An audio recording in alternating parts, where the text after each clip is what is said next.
All right, who's shuffling from chair to chair? I'm just moving back to my pole. Your pole? Yeah, my pole, yes. You pole? What do you got, a mail order bride over there? I wish. His name is Bruce. You got a mail order bride? Does she come from the fucking West Block of Czechoslovakia? Formerly known from Czechoslovakia. My hand is strong. You ejaculate quickly. I will break him. And there's the intro, guys. What was the chick's name? Bruce Willis's fucking girlfriend's name in Pulp Fiction? Zed is dead, honey. Oh, yeah. His male. Yo, she was hot, man. She was fucking hot. Really? You thought so? Yeah, she had a nice look to her, man, even though she had like a fucking nose like a fucking hawk. You know, speaking of that, man, you know. She could smoke a cigarette in the pouring rain that wouldn't get wet. Yeah, like fucking Christopher from fucking Moltisanti from Sopranos. Yeah, this is how things happen. It's funny. It was like, this was something that I want to bring up too, man. There's a chick that I know. I'm not going to say how I know her or where I know her from, but, she's got this smoking ass fucking body, right? She's really fucking cute looking, but she's got this fucking nose like a fucking hawk, man. And it's like, there's one thing I can't get over is like the fucking schnoz on this fucking bitch. You know, from behind it looks great. Like every time I say, I go, caw, caw, caw, caw, I laugh.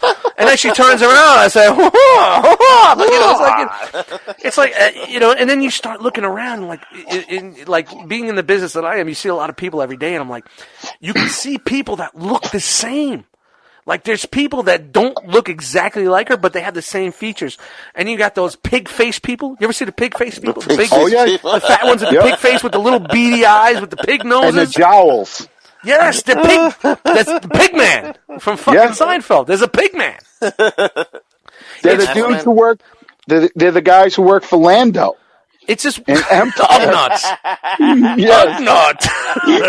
You know what I'm saying there? But it's just weird. Like how you see people and see how different. And you know, everybody's equal. I get it. Blah blah blah. Let's hold kumbaya. Hold our hands together. The world's great. But man, it's just like, out there. Dude, you know what? I don't know if I could just see like if this chick was riding me and the light came in the room the wrong way. You guys remember fucking. Yo, do you remember Buck Rogers, the TV series Buck Rogers from back in the day? There was that dude Hawkman or Hawk, whatever his fucking name is. That's what I would see. Like Hawk was riding my cock, you know, like I don't need to see that. I don't need to Buzzard, you know what I mean? I don't need to see like Toucan Sam, you know. You're just my nose. It always knows. Instead of checking her hot body out, you just keep looking at her fucking nostrils. Dude, I wouldn't be able to stop. I couldn't concentrate. I wouldn't be able to fucking come. I couldn't. Like, that was going to be my next question. Would it be better for the situation or worse? Well, you know, that is definitely one of those nights where I wouldn't use Deadwood desensitizing wipes. Shout out to Deadwood desensitizing wipes, official fucking sponsor of the One Too Many podcast. When you want to get your strokes back, make sure you use Deadwood desensitizing wipes. Nice. Make her happy, make yourself happy. But yeah, that's definitely a situation where you just got to be fucking facing the pillow. You know, face down, ass up. Yeah, no doubt, man. You know, and I know chicks really, you know, as much as chicks don't say they love fucking doggy style. Yeah, they will fucking go ballistic on that shit. But, do. You know, it's like, why are we doing it this way? Do it the other way. What way? Mm-hmm. What way? You tell me what way. Shout out to Tinder Tuesdays. And shout out to the One Too Many podcast. Shout out to Matt in the house. Shout out to Frogman. There's the intro, guys. We had nothing. Ah, my arm! Ah!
Yo, yo, yo, yo, yo, yo, yo.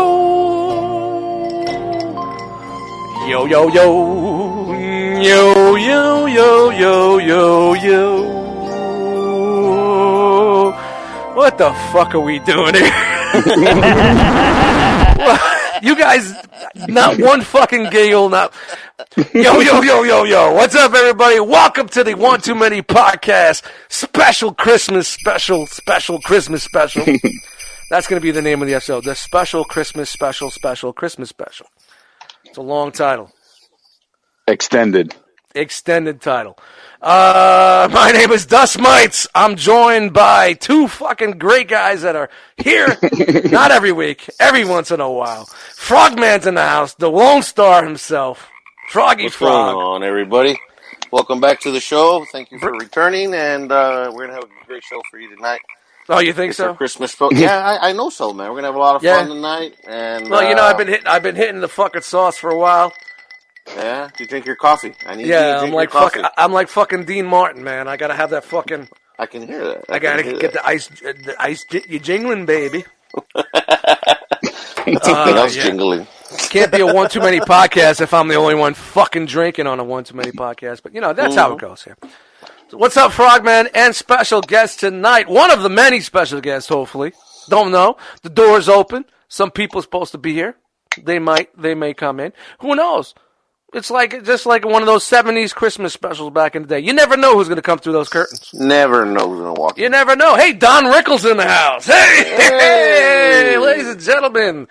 David Jackie Bowie. Jackie Chan's in the house. Grace Jones. What's Grace Jones doing here? Thought that bitch was dead. Tattoo. Who invited Jackie Chan? Hervé Velasquez. Shout out to the 70s, man. I love the old school 70s. I went on this fucking, this ramble this week. I was watching, you know, I don't watch much new stuff. Because, of course, I don't have cable and I fucking can't stand, like, modern fucking Christmas specials. But just going back on YouTube and having all these old school Christmas fucking shows out there, man. Different times. But that's a discussion for later. But shout out to our fucking guest host. Matt H. is in the house. Hey, what's up, guys? Thanks for having me back. Hey, man, welcome back. Welcome back, Matt. You know, this is the last show of the year, probably. Let me look at the schedule. What's the schedule look like, Frog? I think we're we'll have one in the recording. beginning. No. We have one more show before the end. We have to discuss if we're going to do that or not because We don't know what's going on. We don't know what's going on yet. Yeah, we'll I don't know. for You know sure what? In January. Yeah, I don't know about that because I got to work conflict that week. But you know, we'll see what's up with that. Maybe we can sandwich something in. So this may be the last show of the year. Maybe the last one. If not, ladies and gentlemen, we'll be back in January for sure. Or maybe it might be the last show period. Last show ever. Might be the last one. Finito. You know? Other podcasts died at Christmas. Might not know. Some Night of the Comet shit. Night of the Comet. Great fucking flick, man. Great fucking flick, man. You go out and watch Night of the Comic. Really good fucking flick. Shout out to the guests that aren't here yet, but the door is always open. Let's see if anybody comes in. Not too sure who's going to be in here.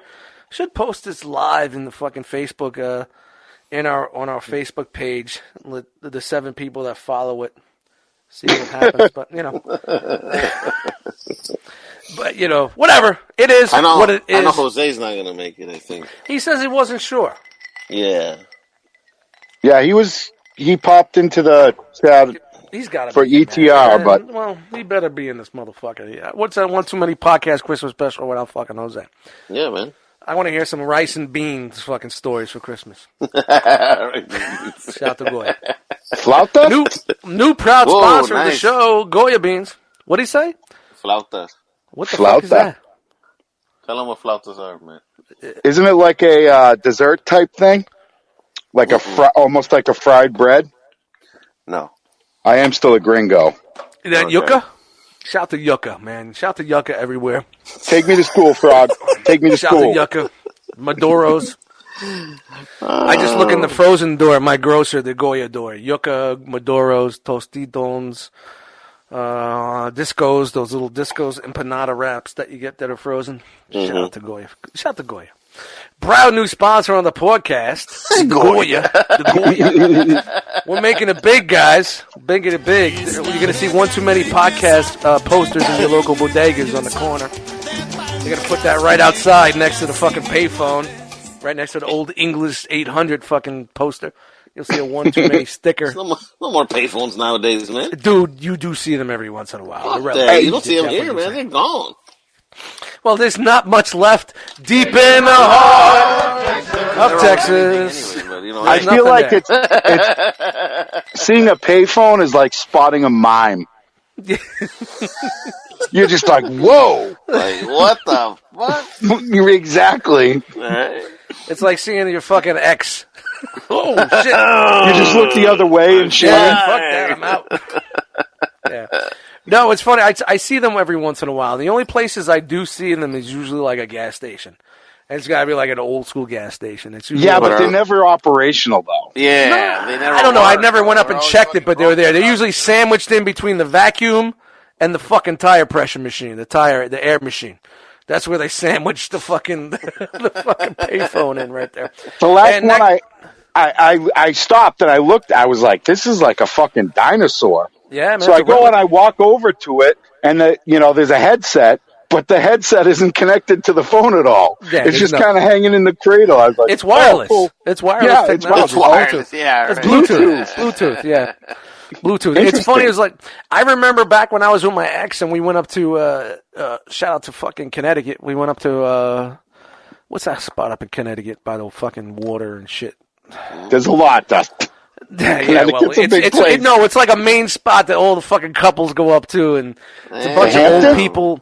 Nah, Hampton, that's Long Island, bro. I can't remember what the fuck it was. It's where Mystic. It's where Mystic Port. I was going to say it's where Mystic Pizza's at. All right, shout out to the One Too Many podcast. You know, I think we need to start this off real quick with a beer count. All right. 1, 2, 3, 4, 5, 6, 7, 8, 9, 10, 11. Only 11, and I couldn't remember 11. Mystic. Bring up food and he'll remember anything. Dude, man, Are they eggnog flavored? No, it's cheap flavored. Whenever I do double podcast duty, I go cheap as possible because I don't want to get fucking out of control for the beginning. We'll save that for the last hour of the episode. I like to try to get everything out that I want in the first hour, and then the next. Which is funny is lately some of the past couple episodes I'm listening to, I'm a little off the wall in the beginning, and I get straightened out towards the end. Is that weird? It's like coming in hot. Starting, I came in hot, and then and I'm still drinking. I'm still guzzling it. Yeah. But yet I just pan out towards the end. I've got to bring this baby down. Come on. Coffee, man. Chill, baby, chill. So shout out to Mystic. And why the fuck did I mention Mystic? I don't know. Yeah. Phone booth. Oh, phone booth. Yeah, I remember back in when the fuck did we go there? 2009? Something like that, and I remember I took a picture of it with my BlackBerry. I think I had a BlackBerry at the time. Nice. And posted it on early Instagram. Like, look at this dinosaur. What I would never know. And phone booths back then were scarce. And just think about now. Like, there's none. Man, I've never actually seen, especially growing up, a phone booth.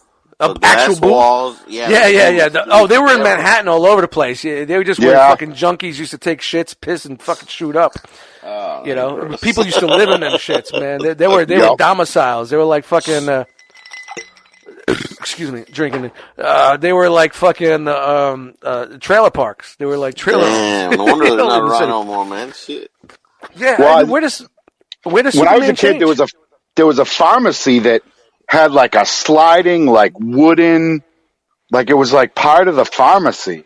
Yeah, it was inside, like old school, like it was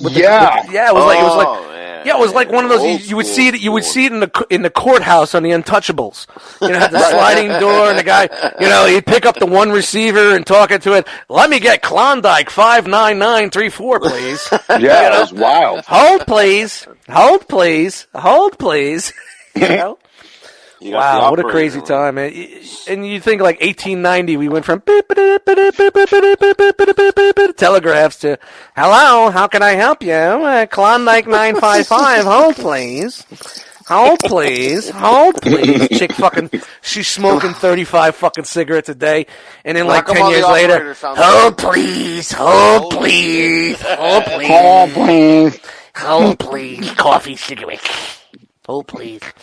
Yeah, it's an amazing time that we live in. No fucking payphones. I mean, I'm fucked. Like, if something happened to me and someone said, I need to know your number for someone that you contact. Yo, you remember those days memorizing all those fucking numbers, dude?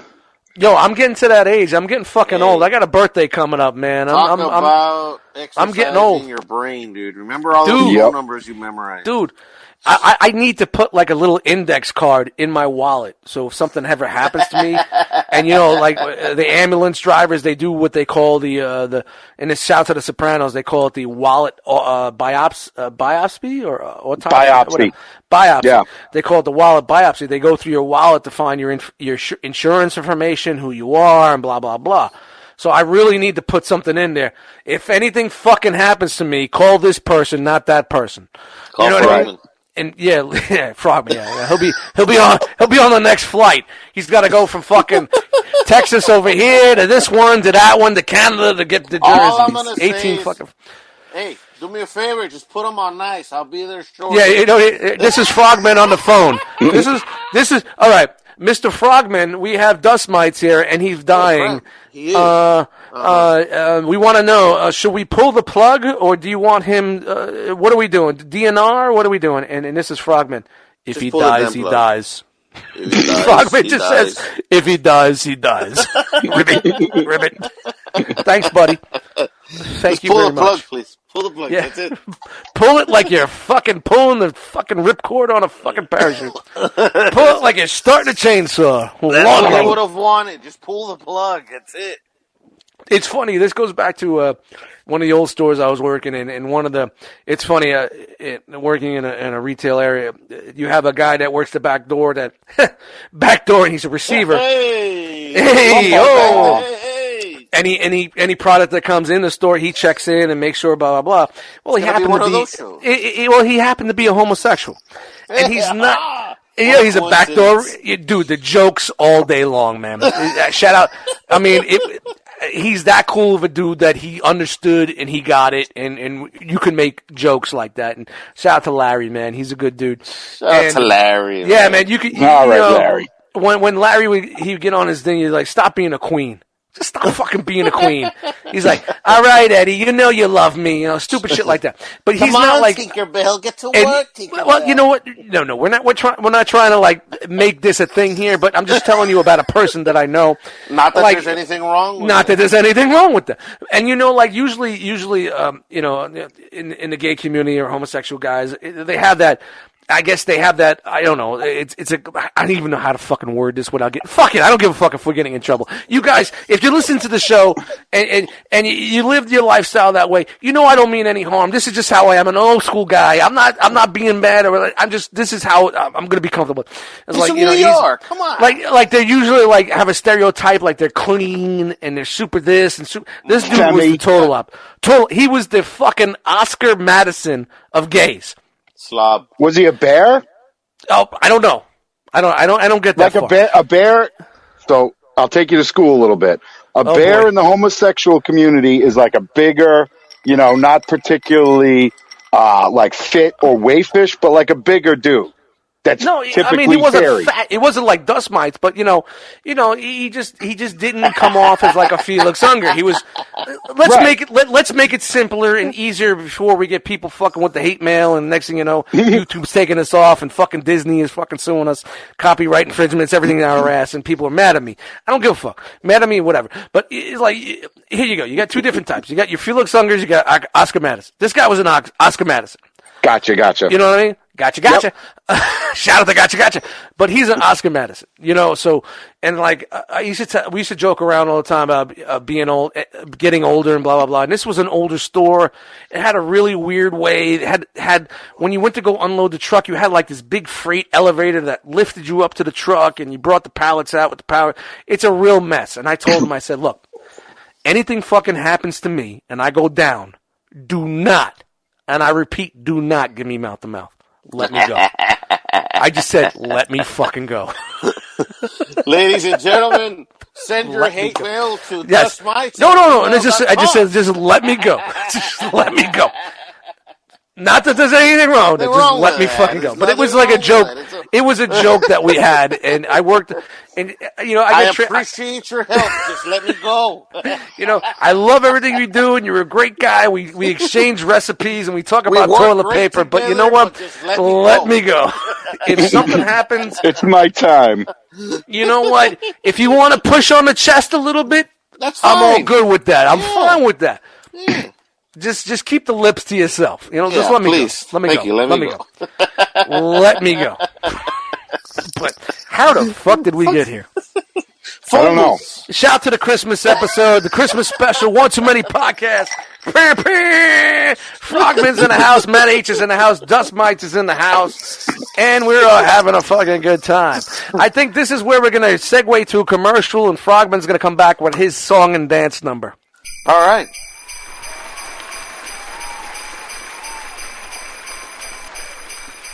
Wasn't that swell?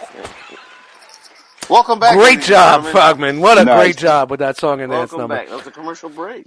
I thought you were going in. I thought you were going in on something, man. What the fuck am I gonna sing, man? Shit. I don't know, man. I mean, you left me a message that you were gonna fucking do Rudolph the Red-Nosed Reindeer. Who? What are you, a fucking owl? What are you, a fucking owl? You don't know who Rudolph the Red-Nosed Reindeer is? Nah, man, we got whitetails over here. We got no Rudolph. Whoa, easy. Whoa. We went from the gays to the... Whoa. That's how racist. Yikes. But here we go. Wasn't it last year... Wasn't it last year like they were... They, and I like to call them they, the politically correct people, they were coming down on Rudolph the Red-Nosed Reindeer and how they didn't want it. They didn't want it to be on TV, and they didn't want their children to see it because it promoted bullying. Yeah. Yes. You know what? Rudolph was bullied a little bit. He was. Made fun of, but you know what? He came back and fucking saved the day. He wasn't a pussy. It showed you not to be a fucking pussy.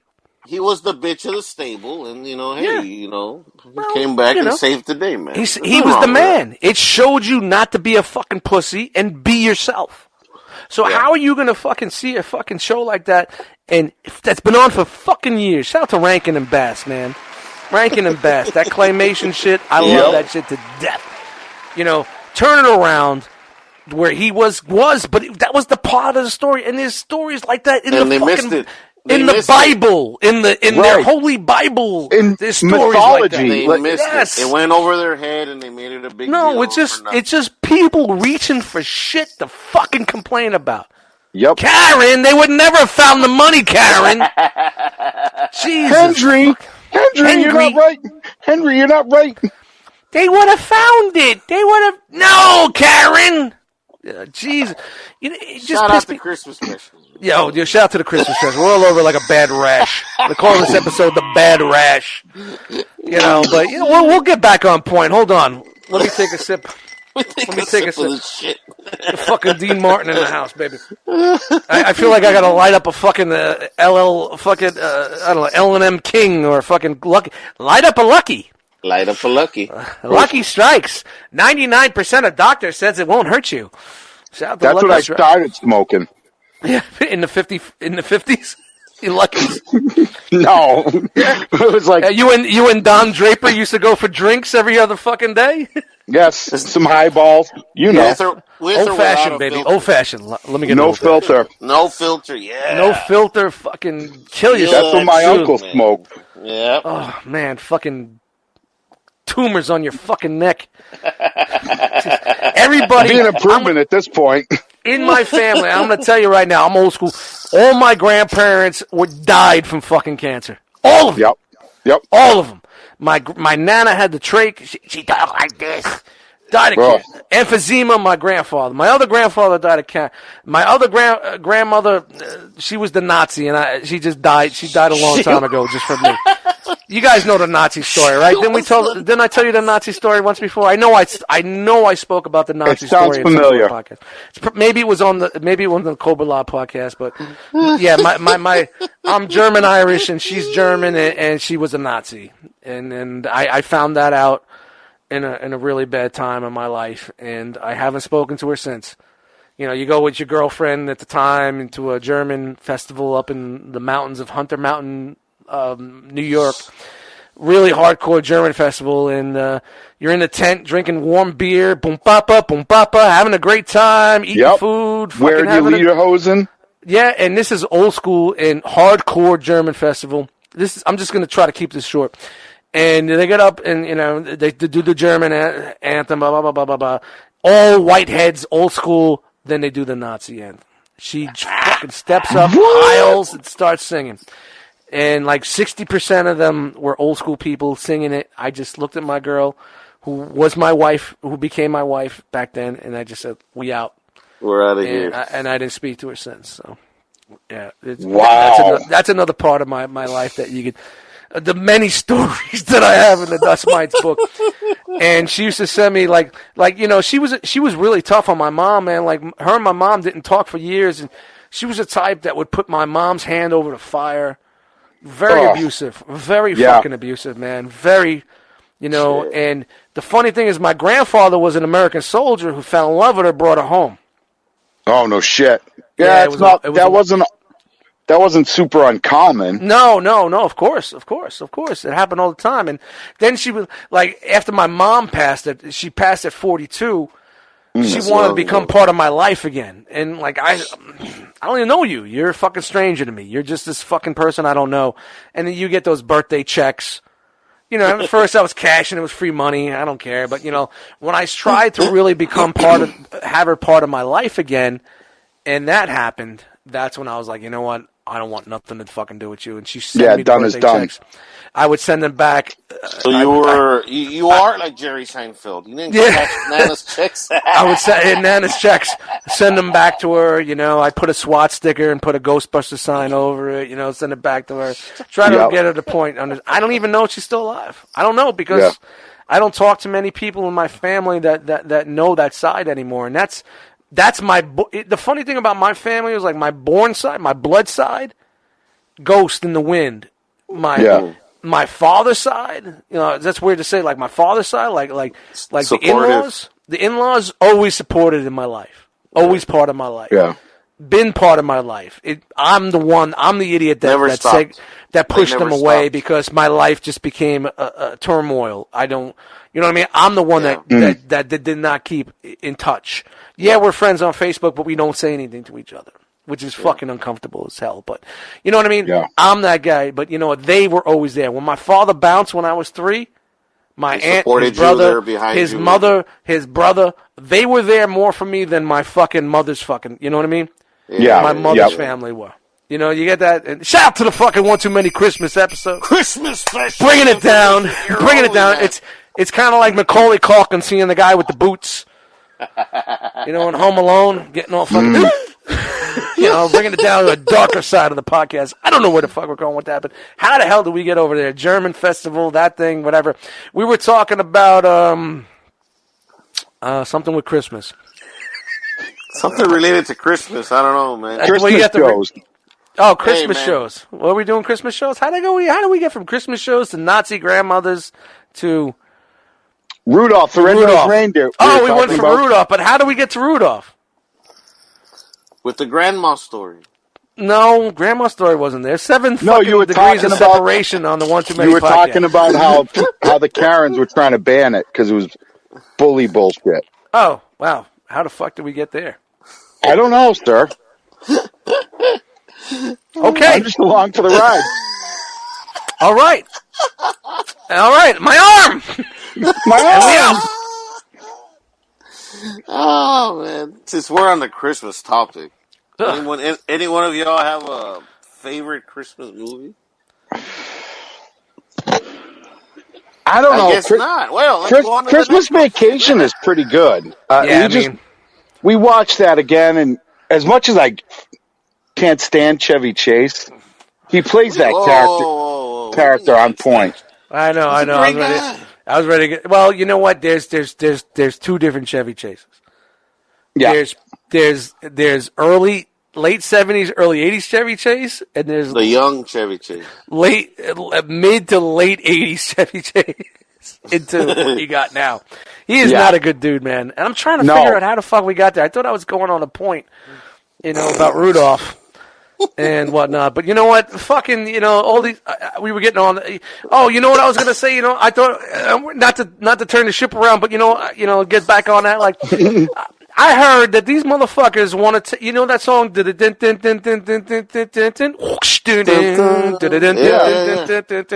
They want to take the whip sound out because it's cruelty to animals.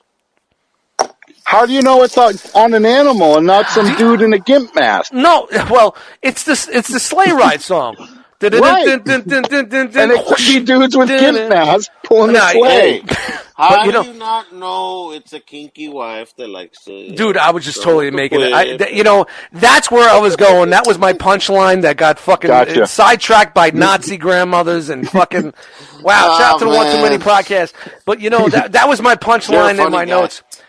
Was that like now they're hating on Rudolph, blah blah blah. Now I heard that they want to take out the whip sound from that song because it's cruelty to animals. So it just basically telling me these fucking millennials and these fucking hipster douchebags and all these sensitive, man. Stop it! Leave it alone, man. Leave it alone. Right. Put your fucking phones down. Put your fucking cafe lattes down. And you know what?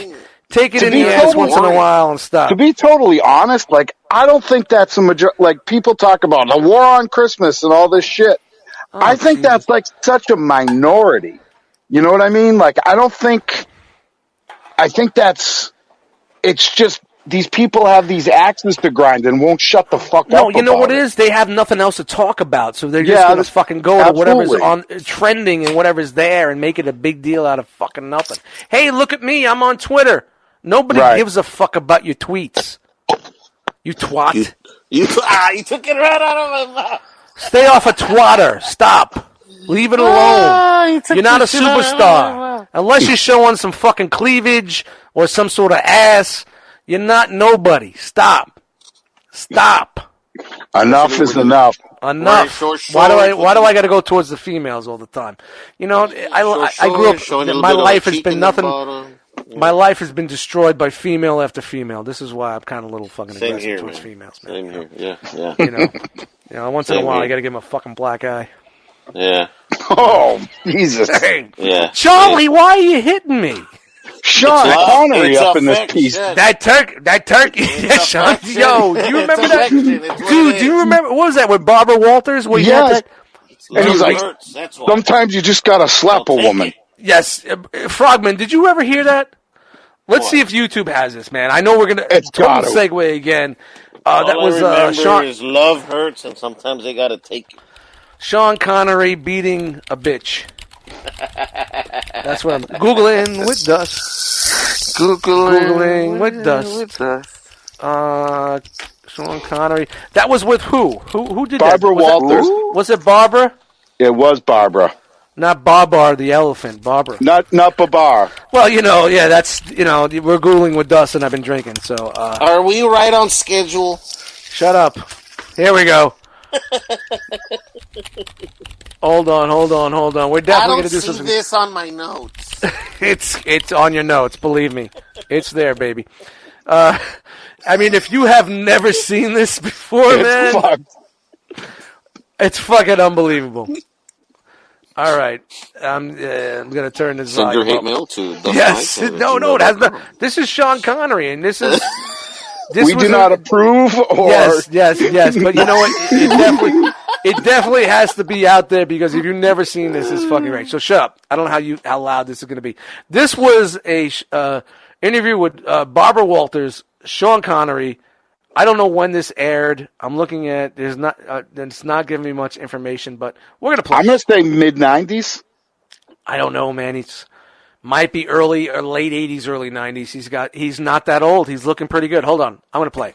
I know Sean Connery regrets this conversation. Okay, you did an interview in which you said, not the worst thing to slap a woman now and then. As I remember, you said you don't do it with a clenched fist, it's better to do it with an open hand. Yeah, remember that? Yeah. Yeah. And I didn't love that. I haven't changed my opinion. You haven't? No. You think it's good to slap a woman? I think it's good. You don't think it's bad, I don't think it's that bad. I think that it depends entirely on the circumstances and if it merits it. Yeah. What would merit it? Well, if you have tried everything else, and women are pretty good at this, that they can't leave it alone. They want to have the last word, and you give them the last word, but they're not happy with the last word. They want to say it again, and get into a really provocative situation. Then, I think it's absolutely right.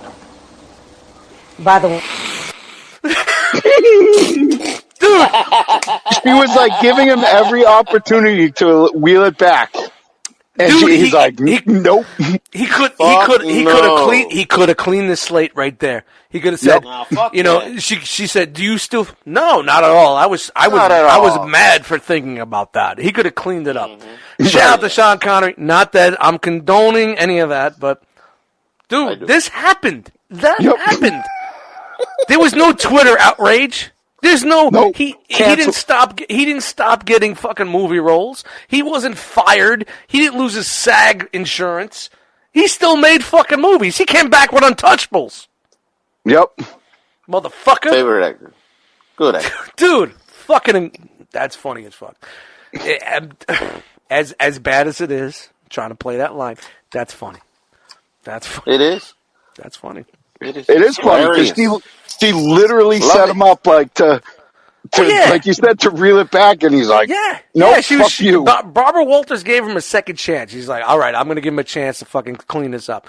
And he probably went into that interview saying, yeah, of course, Barbara, we're going to straighten this out.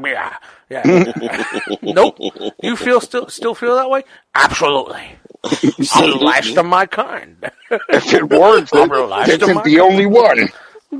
Fucking yo, we got some ice jingling right here from fucking Sean Connery, man. Affection comes in so many different ways. Rest in peace. And how the fuck did we get on that? Is he dead? He dead. I don't know. Is he dead? I don't think so. He's got to be dead. Googling. Yeah, Sean Connery. Sean Connery. He's got to be in his 80s. He's not dead. Yeah, I don't think he's dead. No. Motherfucker's still alive. Yeah, man. He stopped doing movies after.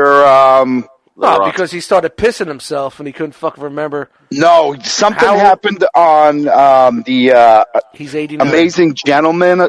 Remember that movie? Yeah. Wow, that was old school, man. That's from a comic book that was garbage. Yeah. What, he forgot his lines or what? No, there was just something with the studio, and he didn't like how, and he's like, fuck this, I'm out of here. I'm out of here. I'm the last of my kind. He's 89, ladies and gentlemen. 89 years old. Still 80. smacking bitches. Don't give a fuck. Tattoo in their eyes. Yep.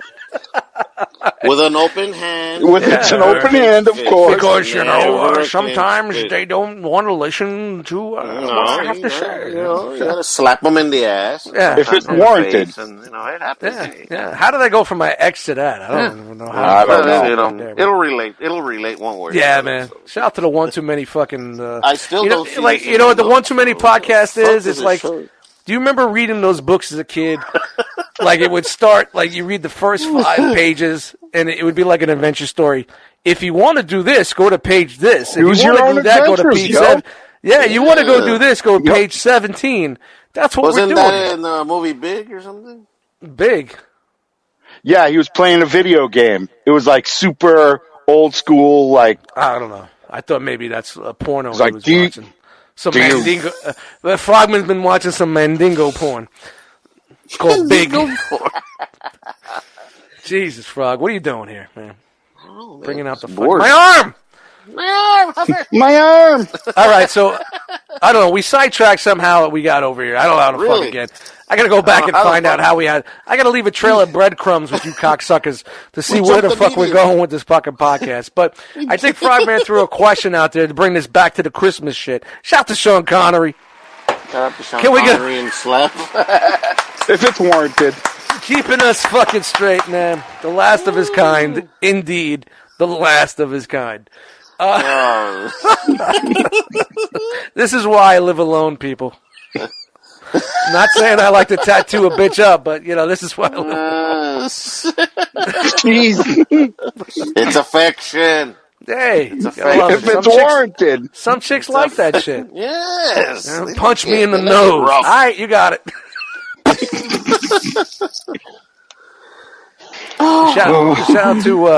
Shout out to Deadwood Gauze. When you need to punch a bitch in the nose, use Deadwood Gauze.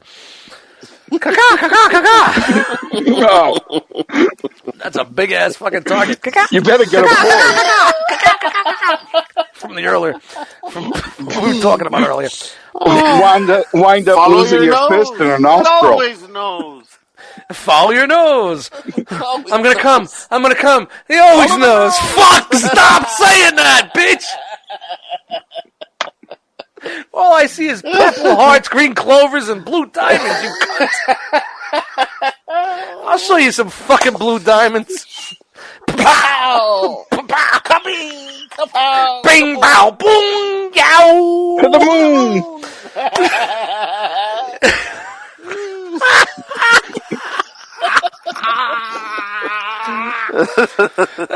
All right, I'm reeling it back in. Yo, I think shout out to G Money. He's gonna love this fucking episode. I know he is. We're gonna need a bigger boat. Yeah, Shark Cunt beer. When you think you need a bigger beer, drink Shark Cunt beer. Shout out to G Money. Just moved down to Florida, so he's he's got a big. He's a big. I love G Money. I haven't talked to him in a minute. He's got a lot of shit. I love that guy. Great guy, man. Great car guy. Maybe if he could stay up past 9:30, he can make an appearance on the show. But I highly doubt it. See, that's the one thing about the One Too Many podcast, getting certain guests on here. We go to bed at 9, pretty late. 8 o'clock. Yeah, it's a Monday night. Usually it's pretty late, so it's kind of hard to get people in here, especially our two guests that are supposed to be here tonight. We're going to not show. So, fuck those guys. Never happened anymore. That's it. They're out. That's it. They're out. Done. That chat is done. Give me back my key.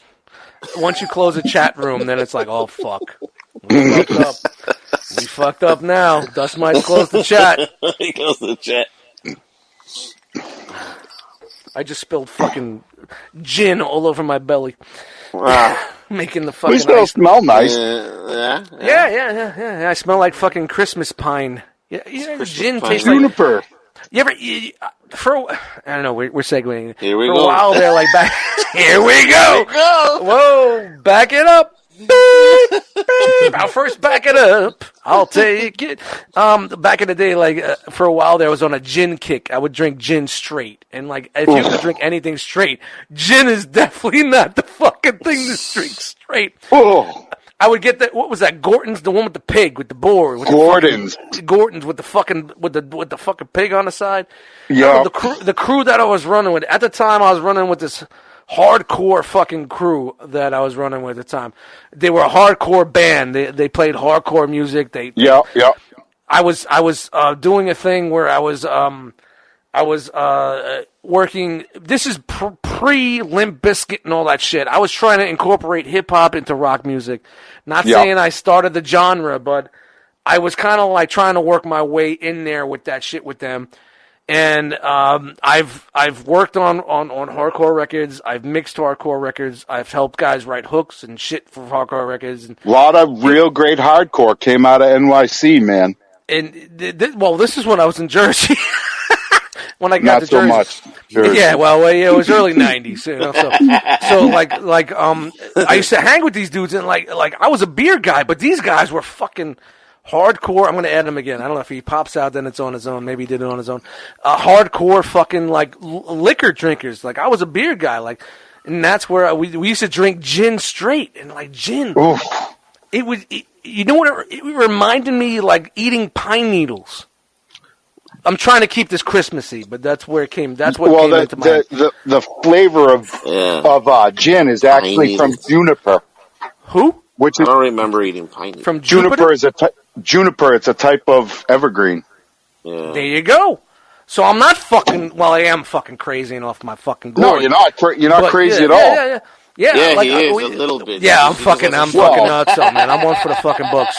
I legally should not be living alone in my life that I'm doing right now. I should not be in any type of position at work that I am. I should not be fucking voicing my fucking opinion on a fucking podcast. I should not be doing any of that because I'm fucking. There's sometimes I sit down, I'm on the toilet, and I'm taking a shit. I'm like, man, you're fucked up. There's something wrong with you. There's something. I got you eating enough roughage? I don't know if I got kicked in the head by a fucking mule or some shit growing up. I don't know. I grew up in Brooklyn. How's that happen? My mother, you know what it was? I was born in the early 70s. My mother smoked and drank and fucking took drugs, and that's how I happened. That's why I'm so fucked up. So, shout out to CBD. That's where you get that wonderful personality you have. Yeah, I guess. Whatever the fuck. You love me or hate me, man. I don't give a fuck. I love you, bro. All my hate mail goes to frogman@gmail.com. But, you know, shout out to the Christmas episode. I just want to say that's what I say. When drinking gin just reminds me of fucking drink. It kind of tastes like pine needles to me. Well, that's here we got a fact. Matt brings the fact. Matt's the fact checker. He's bringing the fact. He's the fact checker. If it relates to trees in most movies, I got your back. Other than that, you're kind of fucked. Yeah, well, you're the tree guy. Yes, sir. You're a tree guy. Yeah. You're a tree guy. He's a tree guy. 1, 2, tree. He likes to take on 1, 2, 3 guys. Well, hey. You know. Not that airtight, yo. See, I got Jose to laugh. Ladies and gentlemen, our new guest is popping in. Arrogant BX from the Verbally Challenged podcast. He's going to set this off. No introduction. He knows, but ladies and gentlemen, he's going to set this off with his vocal rendition of I Saw Mommy Fucking Santa Claus. There you go. Go for it. Because, you know, she wasn't just kissing him. She was going down on it. She's taking in the ass. And they want to ban... Dude, they want to ban that song, too. Would you say Butthole Pleasures? Shout out to Butt Plugs, Legend Scale Transformers. I've seen that video before. I saw that movie. Yep. I went from. What's up, dude, man? Welcome to the One Too Many Podcast Christmas episode. We've been running this thing for quite a while, and I think maybe we spoke about Christmas 3 times. You know how we do things, man. You know how we do things. We didn't have an intro. What do? Right before when we're ready to go live, boom, intro. That's how we do. That's how it works. It's Dust. My arms. My arm! Shout out to Huffer. My arm! What's going on, Jose? Chilling, man, chilling. Taking a little break here. Wanted to say what's up, guys. Merry Christmas. Merry Christmas, Jose. How's school going? Feliz Navidad. Feliz Navidad. Feliz Navidad. I should have said that's what you're singing. Feliz Navidad. I don't know what the fuck else this guy says. He's blind and he wants to wish me a Merry Christmas. He's blind and he wants to wish me a Merry... Shout out to Jose Feliciano. The droopy-eyed motherfucker. We're hating on everybody tonight. We're hating on everybody. We're talking ex-girlfriends and fucking Christmas and there ain't no love tonight. Nazi grandmothers, man. Most hated gift. Dude, we're gonna call this. We're gonna call this episode Sean the Nazi grandmother. Women. The Nazi grandmother. Oh man! All right, we got to ground ourselves. I know, Frogman, you brought up the question of a favorite Christmas movie. Question? So I'm trying to get us back on the rails here. So favorite Christmas movie. Now, before we begin, would you consider Die Hard a Christmas movie? Of course. Of course. Okay. Yeah, Die Hard. Right. Gremlins is a Christmas fucking movie. Fight me. Okay. I agree. Yes. We'll get on a podcast. You could fucking fight me after 17 shots of fucking gin. I like Gremlins as a Christmas movie. Of course. Like, Yeah. Yo, when fucking when the titty bitch was telling a story about her father getting Phoebe Cates. Phoebe Cates. Spank material. 30 years later, still spank material. Fast Times at Ridgemont High. Oh, man. The female This is some great iced tea. Shout out to Damone. This is a great iced tea. Damone was fucking killing it. You never see Fast Time at Ridgemont High, don't even fucking talk to me. That fucking movie is great.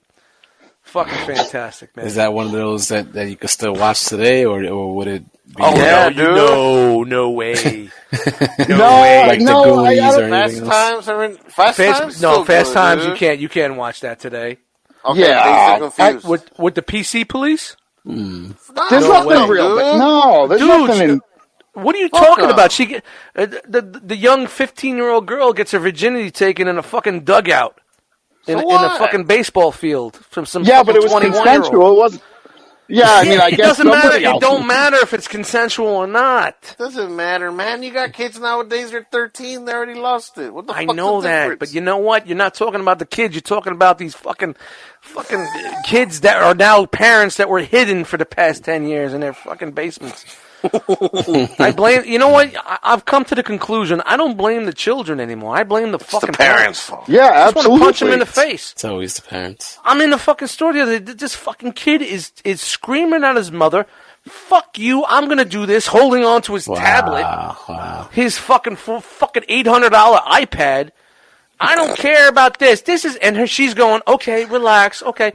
Dude, my mother would fucking backslap me and throw me in the fucking trunk of a car, and she never drove. She didn't drive a car, so I'd be in some motherfucker's car in the back fucking parking lot of Scatoro's grocery store in Canarsie on Rockaway Parkway in Brooklyn. I was about to say, what would Daddy Dust do in that situation? Dude. That's love right there, bro. That's love. This is why, you know what?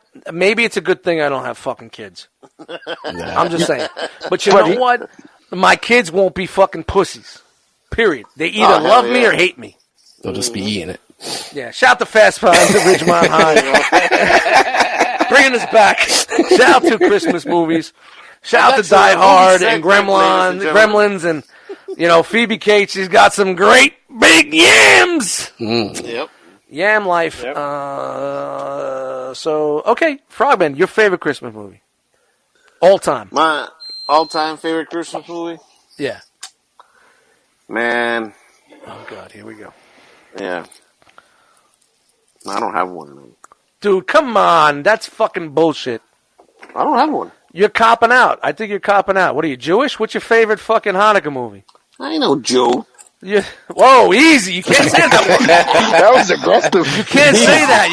You can't say that anymore. You got to have the ish. I ain't no Jew. Ish got to be a ish. You got to put the ish after it. You can't say that anymore, I guess. It's funny. It's like, you ask a Jewish person, what are you? I'm a Jew. But then when you call him a Jew, it's the end of the world. You said the J word. This fucking world, I can't operate in this world anymore. But honestly, you don't have a favorite Christmas movie, guys. I can't. You don't have a fucking favorite Christmas movie anymore. My ice is melting in my gym. Nah, man. Look, the one I do like is the one with Chevy Chase when he's putting the lights up and Christmas Vacation. Ladies and gentlemen, we have an answer. There. I like that one. It's cool. We have an answer. So, is it cool? Is your favorite? Do you like fucking Silent Night, Deadly Night, where fucking Santa Claus kills people? It just makes me laugh, dude. That bullshit when he's fucking with a light. Oh, it's honestly, and I'm going to segue into me. That's my favorite Christmas movie. The extension cords butted up against each other. And is Rusty still in the Navy?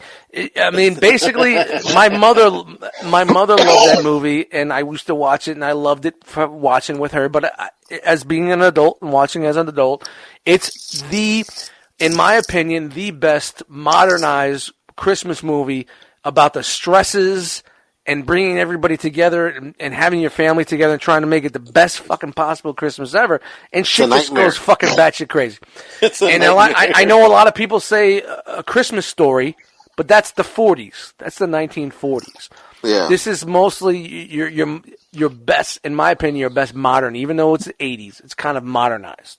it's still relevant, man. Because I mean, Elf to get everybody together. And Elf is cool, and you think of all these movies, they're great. Elf is really cool. It is cool, but Elf is great. Jimmy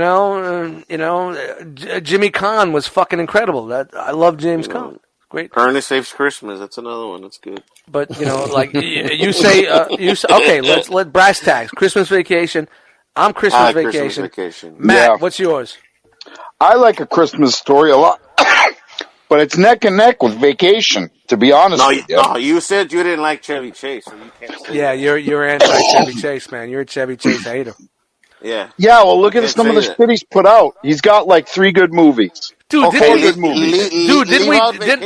This, you know what? Back it up. Beep, beep. You brought that Chevy Chase in, and it took me back on something else, and that's how we get off track from the beginning. This is why the podcast is going to be 4 hours, because you mentioned Chevy Chase an hour and a half ago. Yeah, motherfucker. I see what you're trying to do here, man. So I got my agenda. Yeah, I know. I see how you're doing here. Yep. A lot of sap. No, it's either Vacation or Christmas Story. I think those are the only, and you could throw Gremlins in there and Die Hard. Yeah, but there's a lot of crap. Shit. What about Jingle All the Way? Jingle All the Way was good too. Who's cutting their fucking toenails? I think was Sinbad. Who's cutting their toenails? Someone sounds like they're cutting their toenails. I think Matt should go with The Christmas Story and Die Hard. Don't tell him what to fucking do. Well, he's a Chevy Chase hater. He's a fucking Chiefs and like him. Yeah, but you don't tell him what he fucking likes. Yeah, that's what he's going to do. That's it. That's what he's going to pick. All right. All right. I'm fine with that. It's all right, man. Okay. I back you up. I'm not a Chevy Chase hater, but I can't really say I'm a fan either. I think you don't like Christmas Vacation? I don't really remember it, honestly. Like, it's just you don't remember it. I feel like he's a little bit before my time, because he was doing stuff in the '90s, but I never really watched his movies. Getting bullied to I didn't really peep them. Well, you know what? I'm going to fire it up right now on the One Too Many podcast. We're going to sit here and watch fucking Christmas Vacation. You guys ain't going nowhere. Nobody's going to sleep tonight. It's going to be extended 4-hour fucking episode tonight with video. It's worth a watch, though, Jose. Dude, if you've never seen it, man, you got to watch that. I might have. It's just I don't remember. It's not a movie that I've seen over and over again. So I'm sure I might have seen it, but I don't remember. You can't watch it with the fucking glass in hand, Yeah, no. So, I'll say, for me, I would say, not for the content of the movie, but just because of the family time around it, was Home Alone back in the day. Yeah, that's fair. Yeah, that's a good one. Because, Christmas, the family gets together, and then, just like A Christmas Story and some of these other films, they're always showing them over and over again, reruns. So I remember, watching that back in the day, with my nieces, nephews, stuff like that, other family, and it was always just, funny, and everybody would laugh. And I just love how that kid fucks up those dudes, man. It's funny. Yeah, you know what? And the whole point of that movie and where the anchor is in the foundation, John Hughes. Mm-hmm. Another John Hughes masterpiece. Christmas Vacation, John Hughes. Oh, yeah? Really? He wrote that. It was a short story. Vacation was a short story that he wrote for National Lampoon magazine back in the day. I think it was called Vacation 58. I'm probably getting it. It's close. It's in the 50s, there. And Christmas Vacation was Vacation 59. It was like Christmas Vacation 59. It was a short story that he wrote for National Lampoon Vacation, which they took the summary and made it a movie for those. So John Hughes, John Hughes was a fucking genius, man. Yeah. A genius. Fucking killed it. Rest in peace, man. That dude was unbelievable. A great writer, filmmaker, director, whatever the fuck he did. Did John Candy ever make a Christmas movie? He was in Home Alone. He was in Home Alone. Yeah. Because he's friends with John Hughes, because he was Planes, Trains, and Automobiles, fucking Uncle Buck, all John Hughes movies. All John Hughes movies. I love John Candy. You know how Scorsese had De Niro, Pacino, De Niro, Pesci, and then he now he has fucking what's his name? DiCaprio, his main guy. John Hughes had John Candy. That was his dude. John Candy. That was his dude. That was his dude. That was his go-to dude. He wrote all these roles. For him, Kevin Bacon, he had his little clique. He has a little clique. Yeah. Miss John Candy, man. Yeah, John Candy, man. That was a tough one. Uncle Buck was such a good fucking movie, man.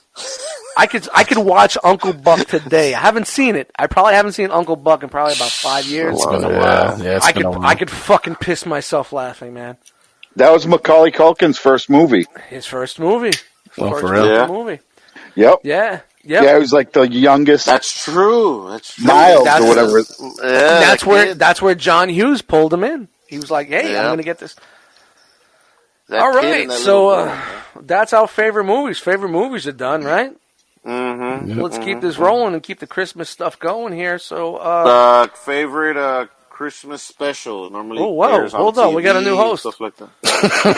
Favorite TV special. Yeah. Favorite Christmas TV special. Damn, I'm trying to remember. Also, is that like a Charlie's Brown's Christmas? Or yeah. Like that? Anything that you like. Anything that you like got excited for, and your mom made you take a shower a half hour early, and you sat there with your fucking pajamas with the feets on it. Remember your feet pajamas with the feets? Yeah. I got a story about that later when we're talking about. Dudes, guys, this is gonna be a fucking long episode because I got fucking tons of stuff. But you sat there with your hair all wet, the water was still drizzling. You got your pajamas on and your underoos, and you're sitting there in front of your black and white TV, ready for a fucking special. Well, I had a black and white TV. I had a 13-inch black and white on top of a big floor model 50s color TV that never worked. That's just the life I had. Shout out to Nana who gave me the color TV that didn't work. But, those specials, you couldn't wait for it, and it was like a great, fucking awesome. You usually did 8 to 9 o'clock. It would be like 2 half-hour specials on CBS or NBC or 7. And that's where I took that thing that I do on Realm, Enter the Realm or ROC or once in a while, that special thing, that was the old CBS special shit. Yeah, so the CBS. You get what I'm saying. I got to pee, so.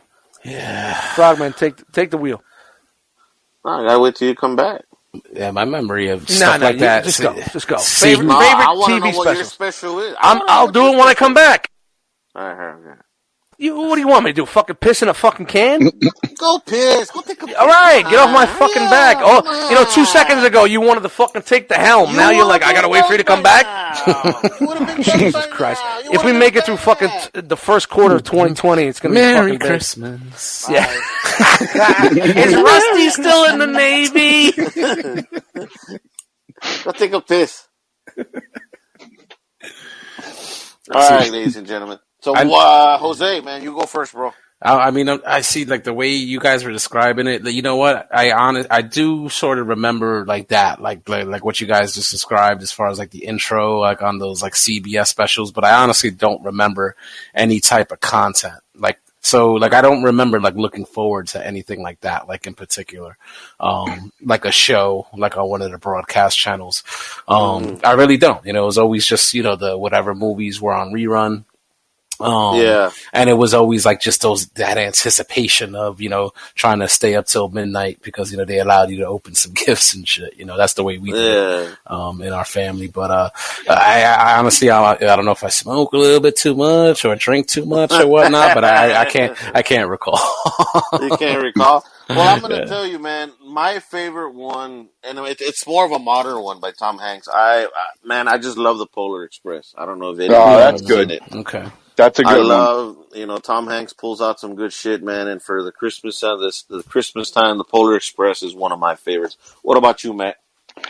I always liked the Rankin Bass Rudolph the Red-Nosed Reindeer with Yukon Jack or whatever, the lumberjack dude. Okay. Any of those were really good. Like Frosty the Snowman. Okay. All of them were real good. And they would do like Dusk Was Saying. They'd do one and then another. And they were a half hour each. Yeah, you catch them all like in one night or 2 nights. On Monday, you'd catch this. And then on Wednesday, it was Frosty the Snowman at 7:30. Are those the ones you used to tell me about this? Those right there? What do you mean? You don't know?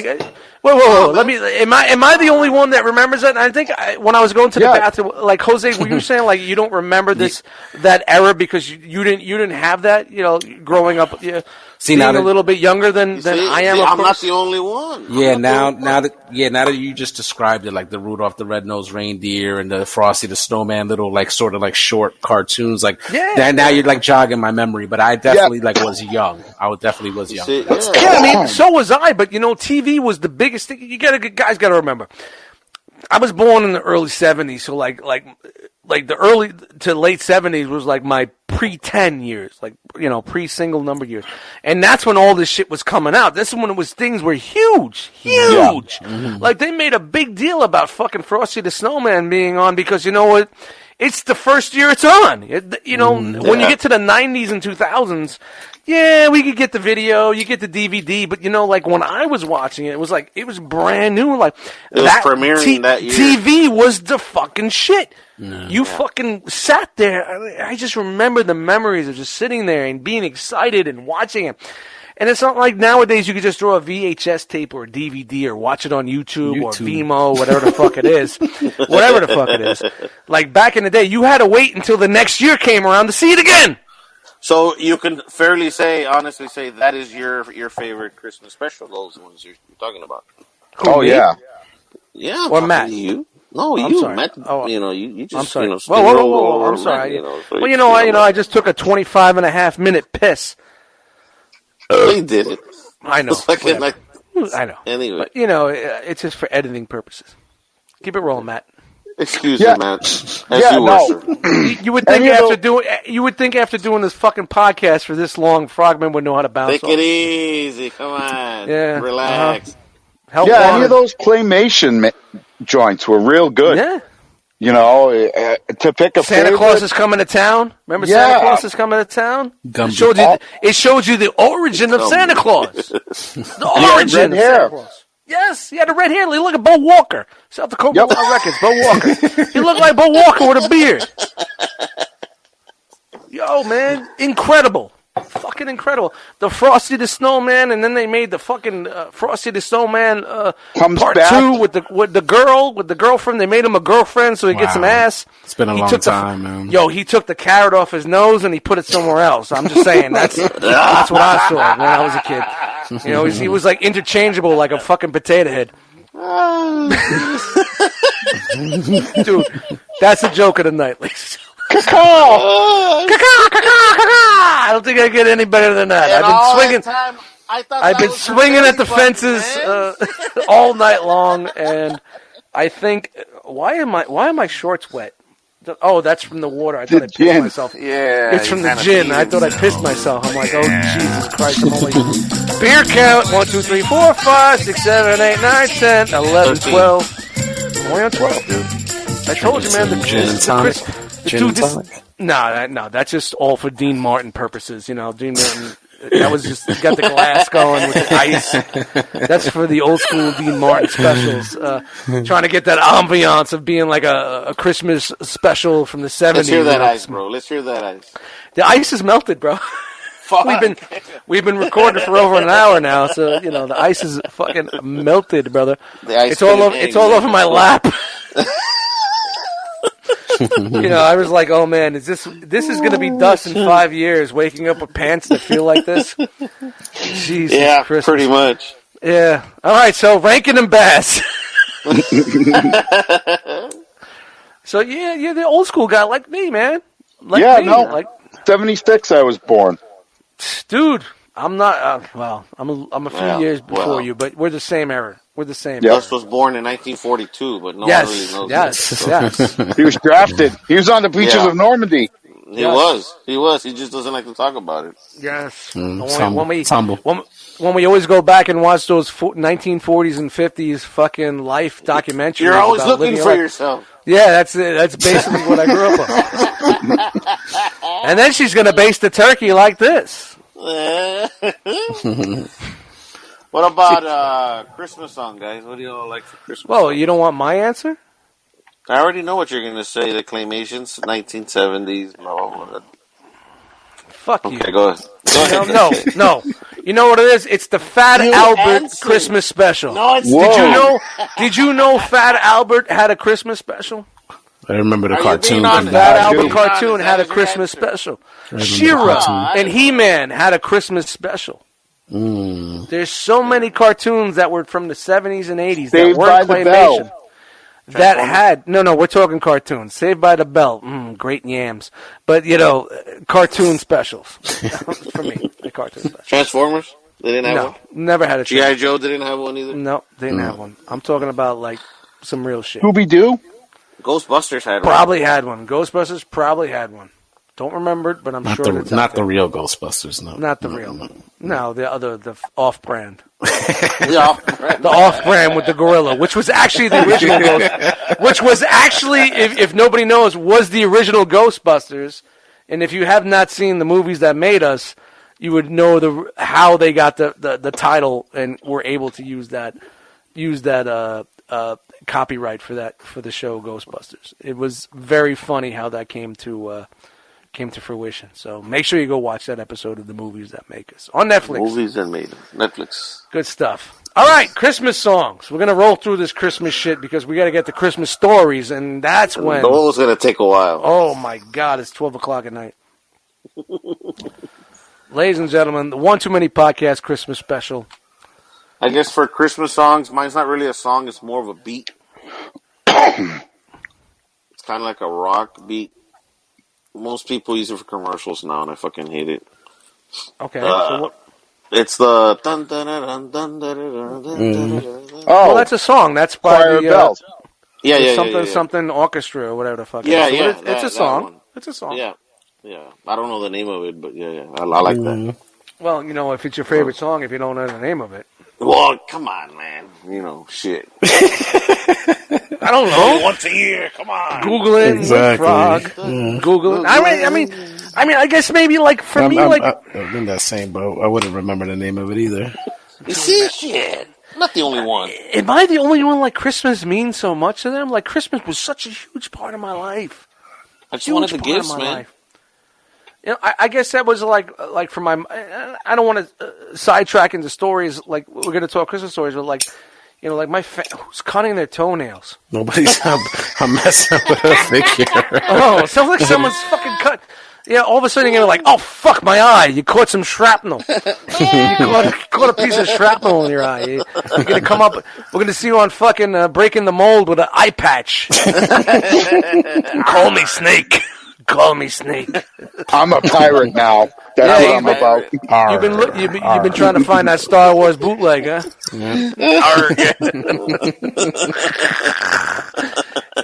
But with me, Christmas was such a huge part of my life, and it's even growing up as a kid, and this is why it gets harder for me going on, because it was such a big thing for my family.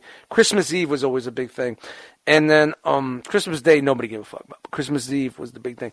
And then with my ex and my ex-wife, and then going through the times with my ex-girlfriends and my serious girlfriends that were for a long time, Christmas was always a huge thing. And this is why when my last big breakup, I didn't do Christmas for 2 years. 2 years. Yeah, bummed you out.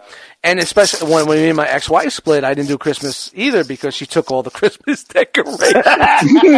She took 5 years of 9 years of Christmas decorations and fucking left me with a frying pan with no handle. Go fuck yourself. After we had that conversation of you could have this, you could have that, you could have this, I came home to a house with nothing. And an Xbox with no TV and a frying pan with no handle. And I still have that frying pan. I kept it all these years. So from 2002 to fucking 2020, I still have that frying pan with no handle. Ugh. With no handle. No, it's I don't use it. It's just the principle of it. I still got that you fucking do. thing. I know you use it. Yeah, I used one of those, what are they, the clamp? Vice grips. Vice grips. I slap a vice grip on it. Fucking start sauteing some mushrooms and butter. Out the dust mite. Handle. Fuck that bitch. 20 years later, still hating her. I don't. I carry too much baggage, but that's my life. But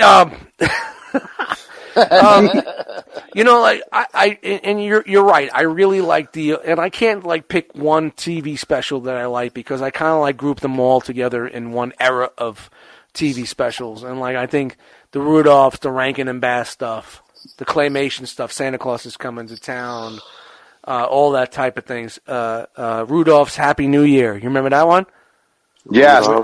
Rudolph's Happy New Year with the fucking kid with the big ears. Yep.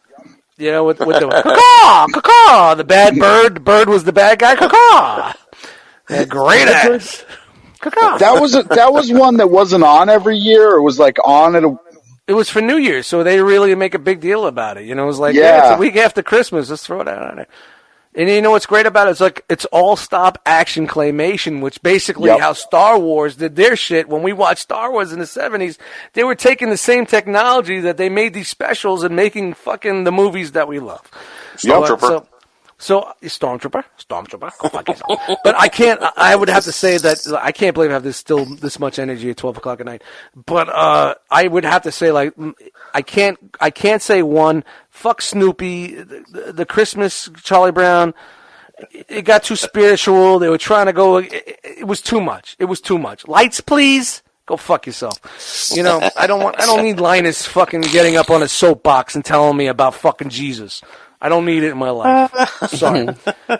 If I want that, I'll watch fucking Davey and Goliath on Sunday morning. But Davey, God doesn't like it. But Davey, God doesn't like it when you touch me there. You know, I don't need fucking Davey sticking his finger in Goliath's ass. You know, and licking.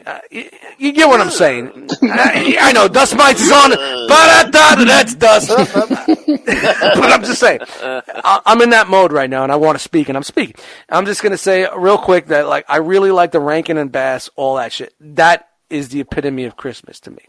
Yep, I'm not saying the Star Wars Christmas special, because I only saw it one time, and I remember watching it like it was yesterday. Feet pajamas, wet hair because I just came out of the bath. I had this Star Wars lightsaber back in the day in the 70s. It wasn't plastic. It was a blow-up in plastic, like an inflatable. You blew up the saber. The saber was inflatable, and the handheld the hilt. Lightsaber, the hilt, was a flashlight. So you put the plastic, you know, it basically was made out of like pool, like swimming pool, inflatable plastic. Yeah. You blow it up like that, and you put the fucking thing in there, and it's supposed to light it up. It didn't work. I mean, 2 years later, they came out with the full plastic one. We used to beat each other up to fucking, we were bloody in the face. But, you know, that's what we got in the early days. We got before Blue Chew. We got the pre-Blue Chew lightsabers. And then we got the Blue Chew lightsabers where our fucking dicks were standing up and beating the shit out of each other. But I can't make this up, guys. It's just me talking. But I remember sitting there with that, and I had my snow speeder.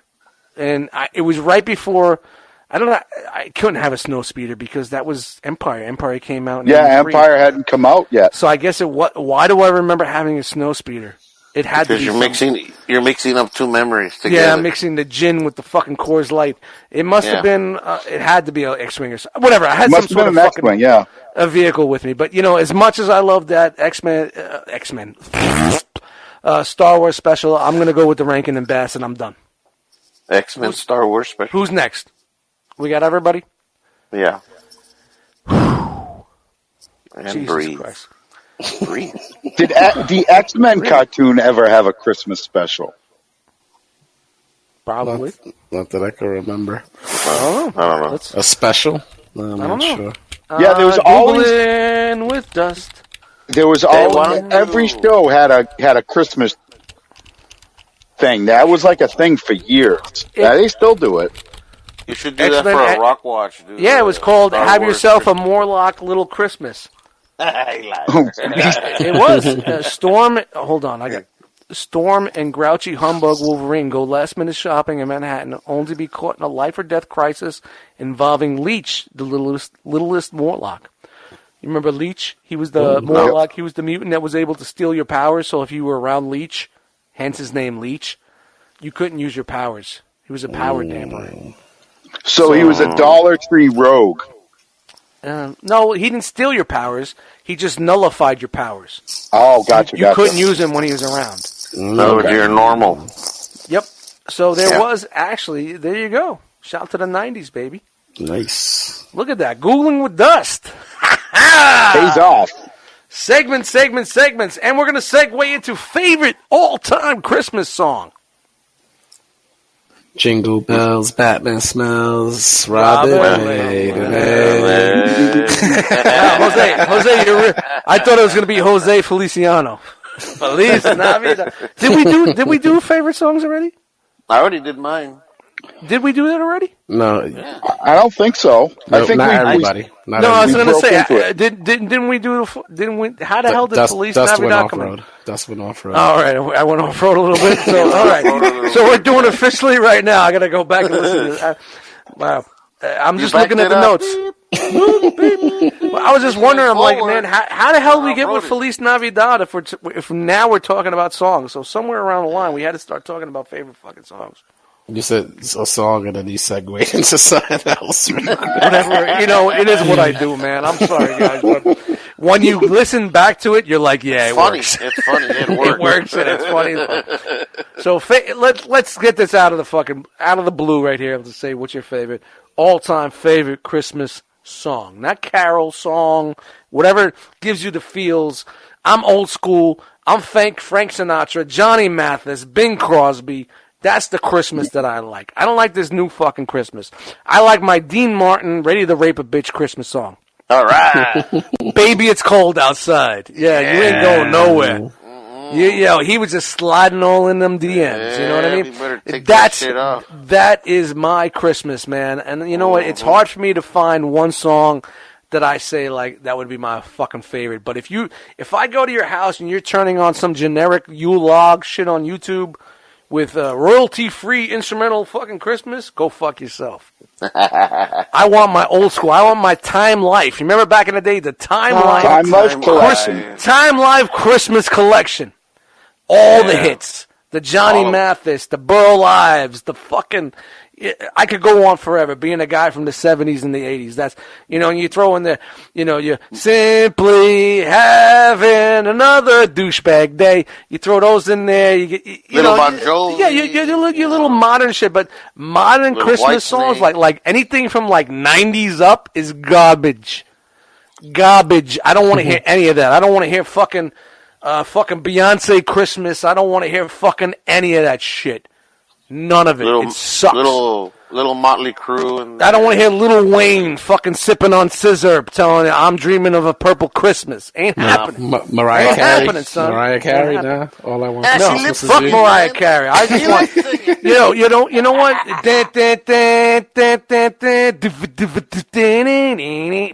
Christmas in Hollis? Fucking genius. Genius fucking song. Genius. That's the shit that I want. That's my Christmas. I'm not even going to pick one. I'm going to pick one collection. The Time Life Christmas collection. Time Life. That's it for me. That's it for me. Man. And when we're done with this, I got a fucking another rant. You gotta love the rocking around the Christmas tree. Yeah. Well, there were 17 different versions of that. But what about the Hall & Oates joint? The Hall & Oates, I'm good with that. I'm good with the 80s. But once that shit gets into the 90s and you get the Backstreet Boys, New Kids on the Block, and Boys to Men. I want the 1958 and all Brenda this Lee shit. version. Dude. 1958 Brenda Lee version. That's the one. Man. Oh, the one that's really loud. Rocking around the Christmas tree.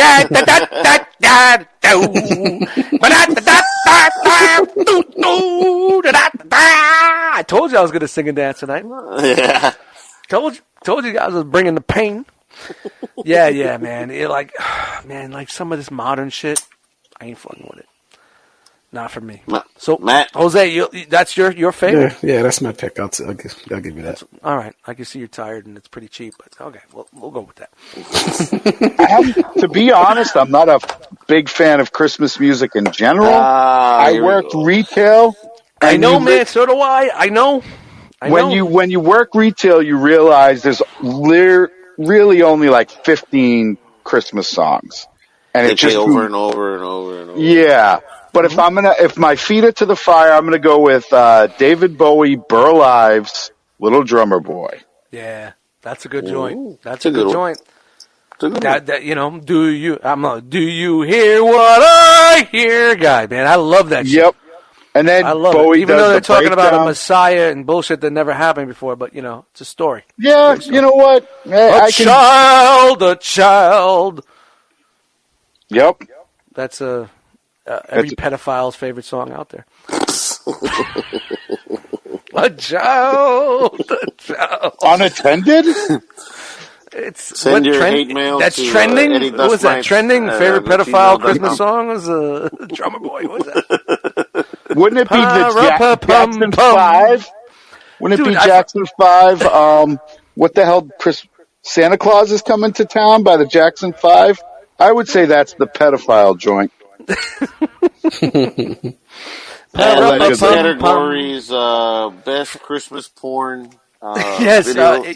dude, don't even get me on there. There is a Christmas porn that I remember from back in the day. Hold on, real quick. Frogman, favorite Christmas song. Favorite Christmas song.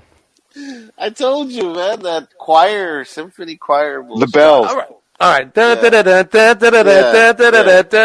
that. That's where we're talking because I said the activists and everybody want to take the whip out of the horse song because it was cruelty to animals. Now I remember. Now I remember. Now I remember. But there is a porno that I remember from back in the day, and me and my ex-wife, we went into the curtains, the back curtains in the video store, and picked it out of the book. It was called A Little Christmas Tale. And there was midget porn. Oh, no. It was about an elf that got hit. Dude, hopefully, I'm Googling right now. I'm going to look for that shit. Dude, so am I. Rock Watch. A little right there, bro. Christmas Tale porno. And there you go. It was funny. A Little Christmas. Let me see. Oh my God, there's video. There you go. Found it. Wow. There's a lot of video. All I want is the title of the video. I just want the box, and I'm seeing scenes and. All right. Yep. So basically, it was about. Oh my God, Little Christmas Tale, VHS. And I'm getting porn VHS. Oh, because I spelled tail the wrong way. I spelled tail the proper way. T-A-L-E, not T-A-I-L.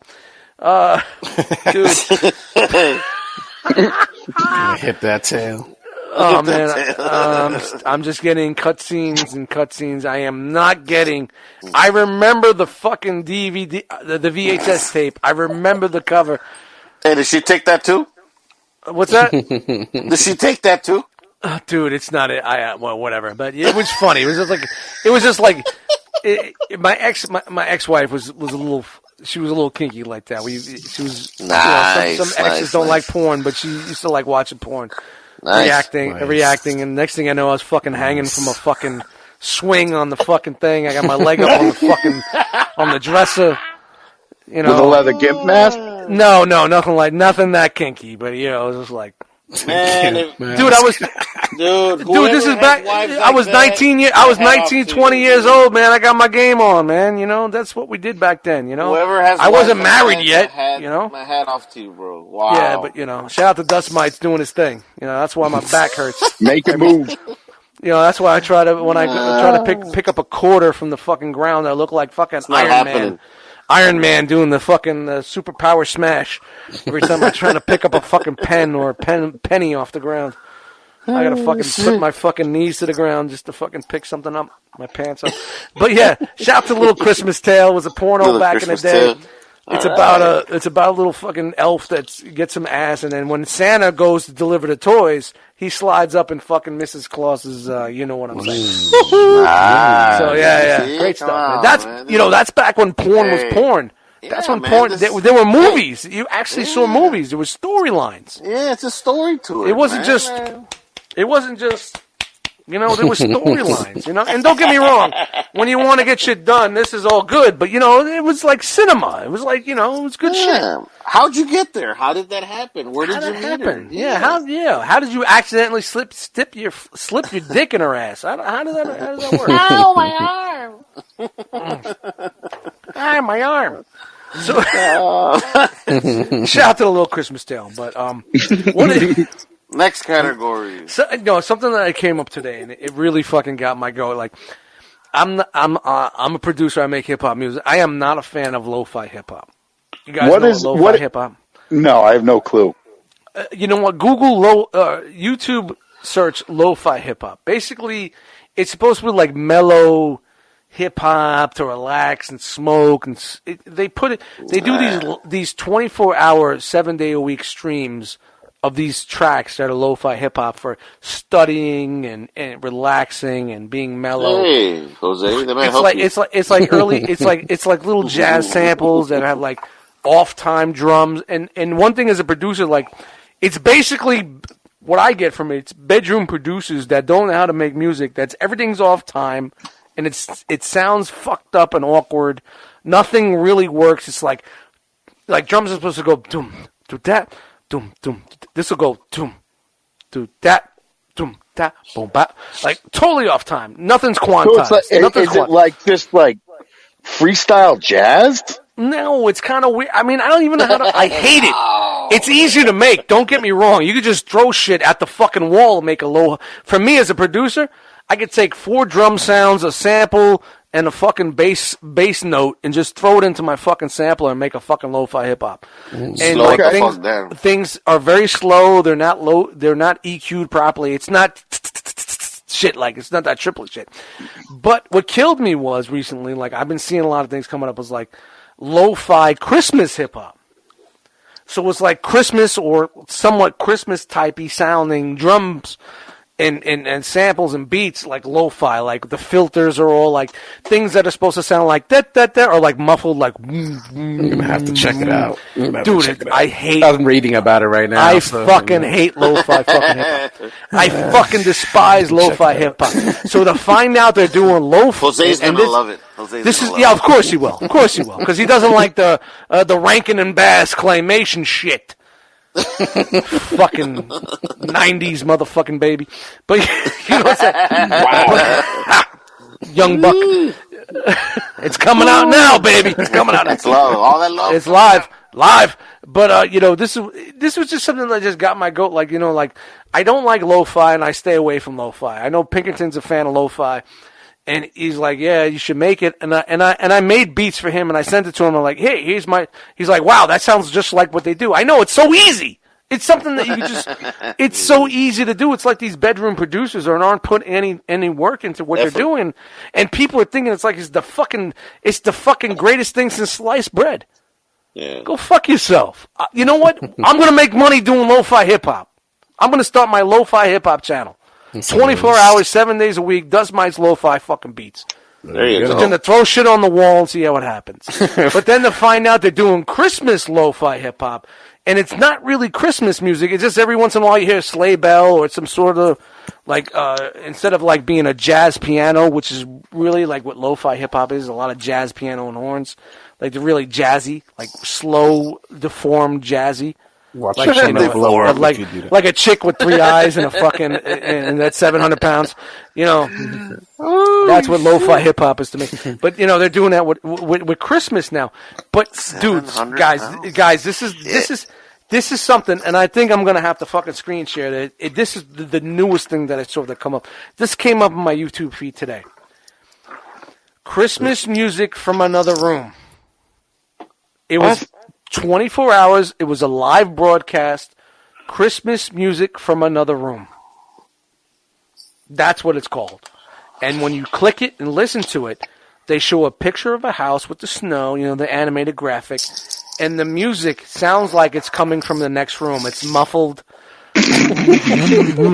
Guys, you think I'm making this shit up. I wish to God I made this shit up.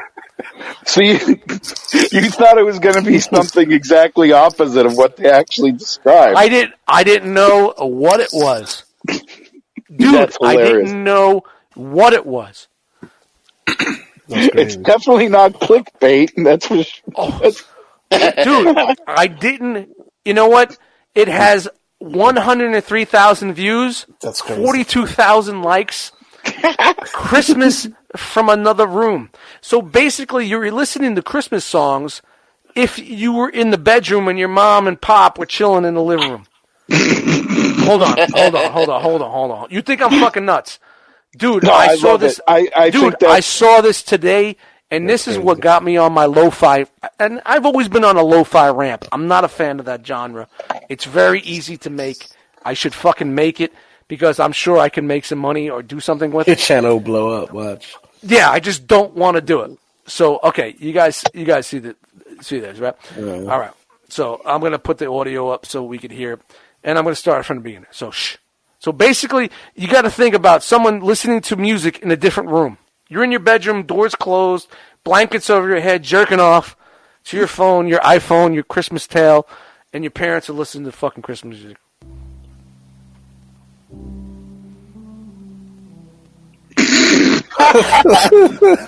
Relax. This is full volume.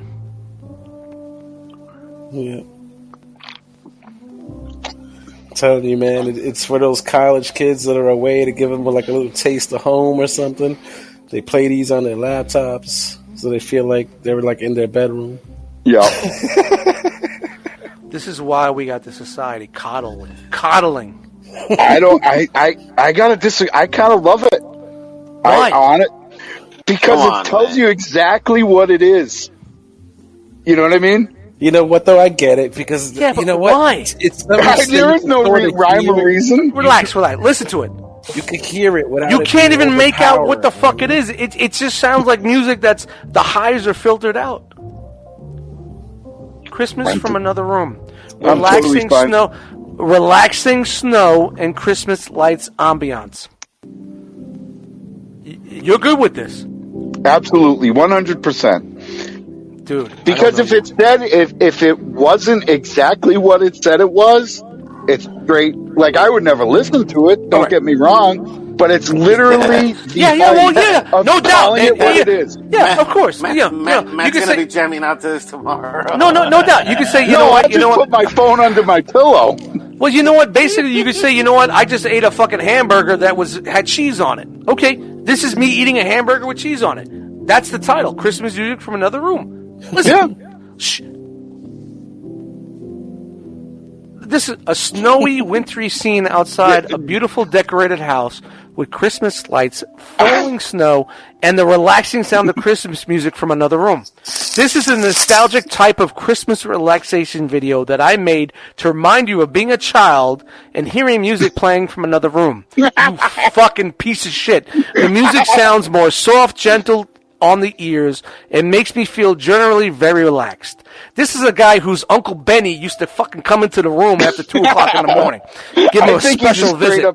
I think he straight up trolled you, Dust. There is a mix, straight up troll. There is a mix of classic Christmas songs, jazz, Christmas, and piano. All of these are instrumental Christmas songs and no singing. While you listen to these songs, take notice of the chimney smoke, the crackling fireplace in the living room, the beautiful Christmas tree in the front window, the twinkling lights on site of the house, and the many lights decorating on the porch. This house is created to look like very cozy on a cold winter night. I hope this video improves your holiday season. Play it in your home with the headphones to get yourself in the holiday spirit. This video is part of a relaxation Christmas series I created this year. You fucking piece of shit. The name of the channel is Calmed by Nature. Well, do your own, brother. Do you think this is a troll? I think it's a troll. No, I just think this is just a way. Dude, how can it be a troll with? I want to with see the chimney smoke. I can't with see the chimney smoke. With 100, right there. There's your chimney smoke, right, your ass. 103,000 views since November 26th. Where's the fire inside? 4,500 fucking likes. This is garbage, man. I like the lights. It's 100% garbage. It's 100% garbage, but I love it for the fact that it's literally saying exactly what it is, and I love it's the not front porch the way it's laid out with the windows. You know, we're gonna go. We're going lo-fi Xmas here right now. Oh no. Yeah, it's not something I would listen to either, but but I get it. I get why some people probably would. Oh shit. Dude, don't even go there because I love this shit. No, where is it? This is lo-fi Christmas. Nah. Hear how it's filtered? It's not clear. The drums aren't loud. It's muffled. Lo-fi. It's supposed to sound cheap. This is live. Something you could throw on in the background if you have company over. 1,300 people watching right now. The music doesn't overpower. There's a chat. There's a chat squad. Look, there's a chat going on there. You guys suck.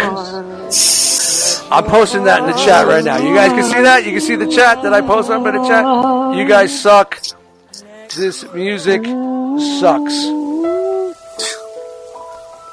Fucking dust. Nothing. I don't even exist. Nothing. They ignored me totally. Totally ignored me. Lost in the feed. Totally ignored me. I'm gonna put you on cheesy time. Emoji. Yeah. Off time. It's just like lo-fi, but it's lo-fi with pianos. It's like just like acid jazz. Like it's garbage. I'm not disagreeing, sir. I'm done. I can't. Take a deep Christmas breath, from the other room. I love it. I love it. I would never listen to it, but I just love it for its pure honesty. I got at least respected. Who came up with that? I don't know. Probably somebody with a sweater vest. You know. You need and loafers. You know what you need. He was white. You need the muffled sounds of your father beating your fucking mother and bashing her head into the chimney, the side of the fireplace mantle when she fucking spoke out of turn. That's the 70s, baby. And that's the 70s that I grew up in. Remember, ladies and gentlemen, send all your hate mail to EddieDustMites@gmail.com.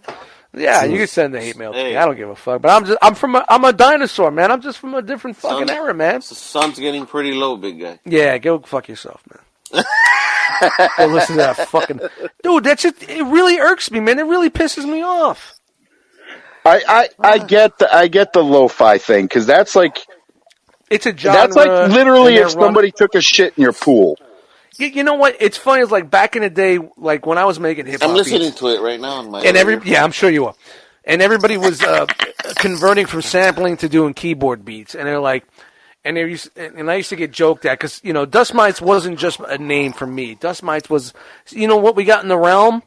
Dust Mites was a producer group. It was a family. It was a bunch of guys that were producers, hip hop producers. That I did, it was in the early 2000s. Dust Mites was a movement like the rock is a movement.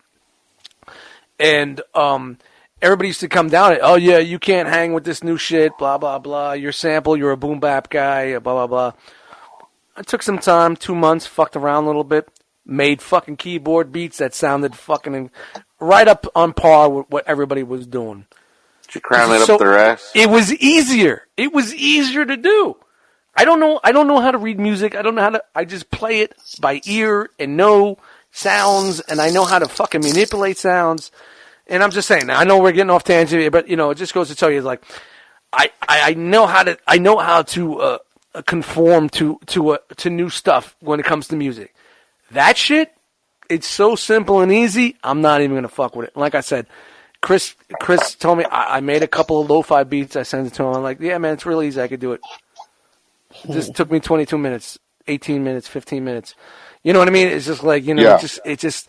Well, I think it's so offensive to you because it's your wheelhouse. It's your thing. Because I put so much work into what I do. Yeah. It's just, and it's not like it's making money or it becoming groundbreaking, but every time I just look on YouTube and see lo-fi hip hop, go fuck yourself. It's a bunch of fucking, I'm not even. All right. Take a breath. All right. Take a breath. It's clown shoes. I know. We're going to try to get Christmas. this. We're trying to get this. Christmas. We're trying to get this Christmas episode going here. Shout out to Christmas. Shout out to fucking Bing Crosby. Shout out to Frank Sinatra. Shout out to Johnny motherfucking Mathis. Oh. I love Johnny Mathis Christmas songs. You guys like Johnny Mathis Christmas songs? Johnny Mathis was the man. Who the fuck is Johnny Mathis? You don't know who the fuck Johnny Mathis is? I'm just joking. I'm messing with you. Yeah, I know. Try to get your mind off. I'm trying to get your mind Feliz off. Navidad. Oh my God. Deep in the heart of Feliz Navidad. All right, you guys. And I know I know you guys are in a long haul, and I could go. Wish you a Merry There he goes. Ladies and gentlemen, I Frogman. wish you a Merry Christmas. Copyright strike. We already got 3 on. Well, we're not on the Realm channel, so you can do whatever the fuck you want. Don't matter It's an here, adult baby. Channel, man. Yeah, it don't matter. Don't matter. It's an adult channel. It's not for It'll kids. matter when you put it up on YouTube. Don't give a fuck, man. We got 12 fucking watchers on YouTube, but just move to another fucking channel. It'll be the One Too Many Podcast. The One Too Many Podcast. And then it'll be One Too Many Podcast version 2. V2. You know, who gives a fuck? This is what we're doing here, man. We're having a good time. Who's got stories? Yeah, let's just go back. Like think about some of the intricate stories, like past stories, your family, some really cool fuck. I'm not talking about your cousin taking a dive. Your cousin taking a dive down the fucking steps on Thanksgiving type stories, but I do have a stair story for Thanksgiving. But I got a good one. All our family was together having dinner Christmas Eve. We're all excited. What year was this? Think about the year. What was the year? Like 90. Okay. Roundabout 90s, early 90s. Yeah, we're outside hanging out. Because honestly, man, the years will add flavor to your story. And we're all having a good time, man. My cousins and I just chilling, hanging out, wondering what gifts we're gonna get. And I don't know what happened, man. But the only thing I remember is I beat the fuck out of my cousin, and it kind of hit the brakes on that shit, and we had to go home. But yeah. Wow. You know, That really turned ugly. My cousin started talking shit. And I don't know if I got a sound effect for that one. And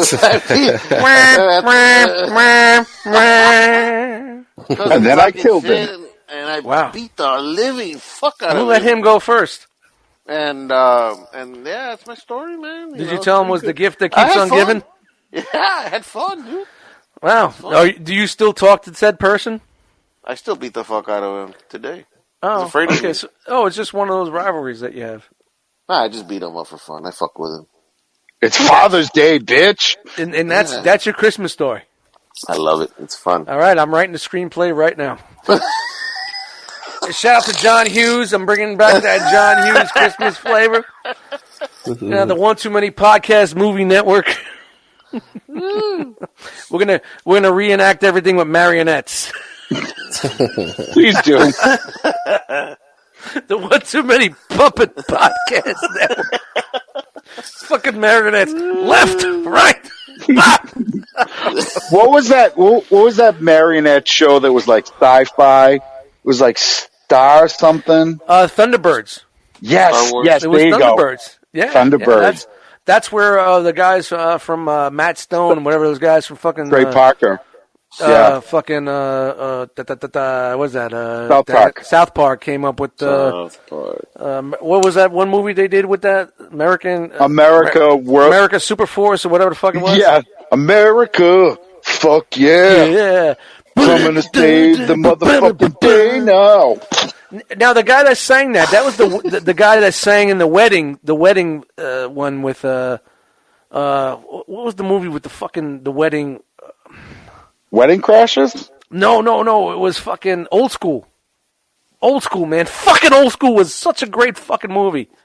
Do you remember the wedding in Old School when Frank the Tank was marrying? And what the fuck did he sing? Oh man, he changed the lyrics. Total Eclipse of the Heart. It was Total Eclipse of the Heart. He totally changed the fucking lyrics. I fucking need you now. Dude, I know we're totally fucking going off. Again, I can totally go for some streaking right about now. Old school. I don't know about you guys. Wedding song. Yo, I used to dude, I was such a fan of that fucking movie. No. I used to come home and fire up the VCR every night at dinner and watch that fucking movie. Oh, here You're my boy, Blue. You're my What's boy, that? Blue. I loved it. That was, you know me with my comedy, man. That was just fucking at that time was such a fucking brilliant fucking movie. And I know a lot of people are gonna, but hold on, you guys see this? Yeah, we're playing it. Every now and then I get a little bit lonely, never come around. Every now and then I get a little bit bit tired of listening to the sound of my tears. Every now and then I get a little bit nervous that the best of all the years have gone by. Every now and then I get a little bit terrified. I see the fucking look in your eyes. Every now and then I fall apart. Copyright strike. You're fucking every now and then I fall apart. And I need you now, tonight.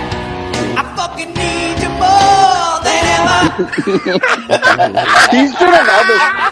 He's been in other stuff. Fucking dude. He plays that same, like, it's just a dirty wedding singer. Dude, everybody just like look like. Did he really? That's the best thing about it, because when you're in a wedding like that, you're just doing your thing. You're like, did he just fucking say that? Who gives a fuck? I love it now the more fucking never. Yeah. Isn't that the same guy that sang that song?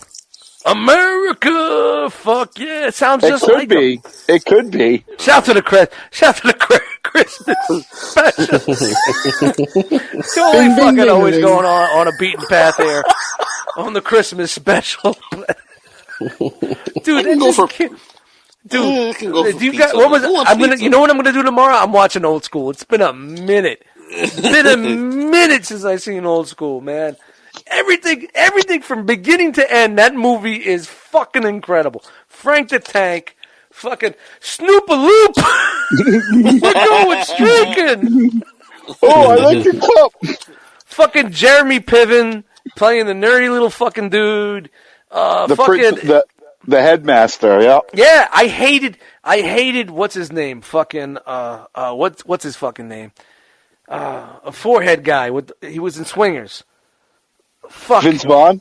Yeah, Vince Vaughn. Shout out to the beard. Yeah. I didn't like Vince Vaughn because I felt like he was a douchebag until I watched that movie. Once I saw Old School, I was a Vince Vaughn fan. I went back and watched everything and saw he was a fucking comedian genius. Yeah. Fucking genius, man. Played the same role in every movie, but so did Seth Rogen and all these guys. And the dude, the Wilson guy with the fucking bashed up nose, played the same dude in every fucking movie. It's like, it's dust. It's just the same shit, but, it's funny and you loved it. Yeah. There's no comedies like this anymore, man. Fucking Old School. Not your fucking Christmas movies, but I'm going to tell you right now, fuck Christmas Vacation. Old School's my favorite Christmas movie. Just because we're talking about this on the One Too Many podcast, right? That is not a Christmas movie. You cannot change it now. It is a fucking. I'm making it a Christmas movie. You cannot make it a Christmas. You don't need snow and Yuletide greetings to make it a Christmas movie. Yeah, you can't change it. Well, you know what? Is Die Hard a Christmas music? Movie? Yeah, there's Christmas lights. And shit. All right, you got that. You're right. So, you got that. Is Planes, Trains, and Automobiles a Thanksgiving movie? Yes. No, I don't know, but. Yeah, well, he had to get home by Thanksgiving, so. Throw my mom or some shit like that. I guess you're fucking right, man. But Old School is still going to be my favorite Christmas movie going forward. Yeah, put 2020, it on baby. For the Rock Watch. 2020, Old School is my favorite Christmas fucking movie. Put it on tomorrow for the Rock Watch. Definitely watch that, man. Old School. Jose, you seen it? Yeah, back in the day. Frank the Tank, baby. Frank the Tank. Frank the Tank. Jose used to go streaking by his neighborhood. That's the early. That shit came out of like 02 or 03 or some shit. Right? It was really that really put like Will Ferrell was gaining a lot of momentum, and I think that's one of the movies put him over the edge. Yeah, really put him out there. Like, holy shit, this guy is fucking incredible. I mean, all his SNL shit is dope. You watch the Old School SNL shit that he did. Man, I would love to have a fucking quarter of the fucking comedic genius that guy has, man. Really good fucking dude, man. Really good shit, man. Now he's just fucking Now it's like, hey, it's Will Ferrell. We get it. He's one of those method actors, Like, he gets in that character and he just can't come out. No. Like I was listening to one of the Artie Lang podcasts when he did Elf with him, and like he was in that character, hi! The elf character, how are you? Yeah. Like he stayed in that character, everything. Like Artie was like they're eating lunch. Hi, Artie. He just walked past and waved at him, hi, with the big smiles and shit like that. So, shout to method actors. That's fucking all right. I'm sorry, guys. We were talking about favorite family Christmas memories. All right, Frogman's out. He said his fucking memory, and he's out. What did he say? Was his beating his cousin up or something? His cousin up, yeah. Was he jumping in? Was he jumping him in a gang or something like that? Did he tell us what he was doing? But that was it a gang initiation? He said his cousin was just talking shit, I guess. Oh, wow. Wanted to beat him up. All right. Oh, he's back. Frogman. We're getting back on these on your memories. Is that because it was a gang initiation? The what? Was it a gang initiation? You were jumping your cousin in? Nah, man, the guy was just talking a lot of shit. He pissed me Oh, off. okay. I thought maybe that was a gang initiation. I was hoping that's what it was. It was about the gang life, No. Hoping maybe that we could segue into a rubber tire around the neck with gasoline and all that good shit that the cartels do down your way. Oh, you want to talk about that shit? Man? No, we'll say that for the New Year's episode. We'll say that for the New Year's episode. All right, cool. So. All right, Matt. Hey, Matt, we'll segue to you. So I don't have like a specific one, but it was every year, getting up at like 2 a.m. because we did Christmas Day. There was no Christmas Eve gift opening at all. So, my brother and I wake up at 2-3 in the morning. Yeah, and just seeing all that stuff. And I don't mean to cut you. Of course, I'm going to cut you off because that's what I do. I was the same. It was Christmas Eve. We would go to sleep. We wouldn't come down like midnight. We would come down. So it would be technically Christmas Day, but the shenanigans, my family shit. Like when I was sleeping, that's when the '70s shit was going down. But all right, keep. All right, keep it going. I'm sorry. Yeah, so it was just like every year that was. Me and my brother would get like 2 G.I. Joe vehicles. And like, we didn't have a ton of money, but that was like it would be like, I remember getting an OG Soundwave for Christmas and thinking it was like the coolest thing, It was because it was the hardest fucking toy to find back then. Yeah, my brother got Prime, and then I had Megatron too. Wow. Yeah, and I just really remember that. And that was release year too. That was very hard, man. Like I know, growing up where I lived in Brooklyn, in the city, you weren't finding those toys. You had to. That was some Cabbage Patch shit. Like you were paying black market. You know what I mean? You were paying. You knew somebody. You were paying the collector's tax. The late tax that we like to call it. You were eBay in price. That was scalper shit back in the day, man. Absolutely. And like a lot of these smaller stores that were getting these smaller toy hobby shops that we had back in the day were getting these rogue cases sent to them. They weren't retail shops. They didn't have to have a market price. They were making shit up, whatever the fuck they wanted. Right. Whatever the fuck they wanted. Yeah, I don't know how my parents bought them. I really don't. I never really asked. Well, do you have like a younger brother or sister you haven't seen in a while? I have a younger brother, but I see him. Oh, okay. No, I'm just saying that like something that younger brother or sister disappeared off the fucking earth. Because I was going to say that's how they paid for him. Probably, could be. My dad straight up sold his sperm. Yeah, there was my little brother Gus. I don't know. I haven't seen him after like fucking. He wasn't there for that Christmas, and then he wasn't there. He wasn't. They said he went away to camp, sleepaway camp. He went to a farm. Yeah, that's where all the dogs go to die and cats. Exactly. Yeah, we brought him to a farm. He's at a farm. He's got lots of places to run. Yes, he's got such a nice life now. With a new family? Fuck you. It's funny that Matt says that, man, because I remember when I was a kid in the 80s. Yeah, you had your story already. No, but this was legit. Okay. The other one was fake. No, it's real, but this is a nicer story. Oh, okay. This was in the 80s, man, and I don't know, like, it's exactly like Matt's, man, but it's like, I went, Christmas morning, I was excited, whatever, you open up all the gifts. Man, I don't know how this happened, but there was a Soundwave, Optimus Prime, there was a Red Alert, there was Inferno. Man, it was like I got like a shitload of Transformers. It's magical years, And man. we didn't have a lot of money, man, at all, Yeah. dude. You know, it was fucking hard as shit. And I just look back right now. Matt was telling the story, man. I was reliving that moment where I was a little kid. Yeah. And it kind of trips you out, man, and how far your parents are willing to go and spend this money just to make you, make or your how Christmas they got the that money. much more. Yeah, Yeah. I mean, like my mother was a waitress, single mom waitress, and we had some really tough years, but then some years were better than others. And like when I was growing up and finding out, she hit the number. Yeah. She hit the lotto numbers. Oh, the local numbers? Yeah, the local numbers. And she got $400 or $500, and then we had gifts.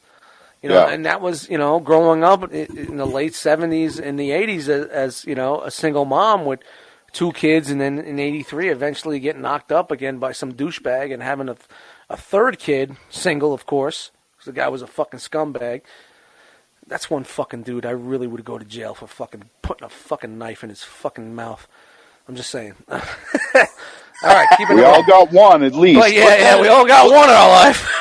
That guy. Christmas card, eh? Yeah, that's a Christmas card for you.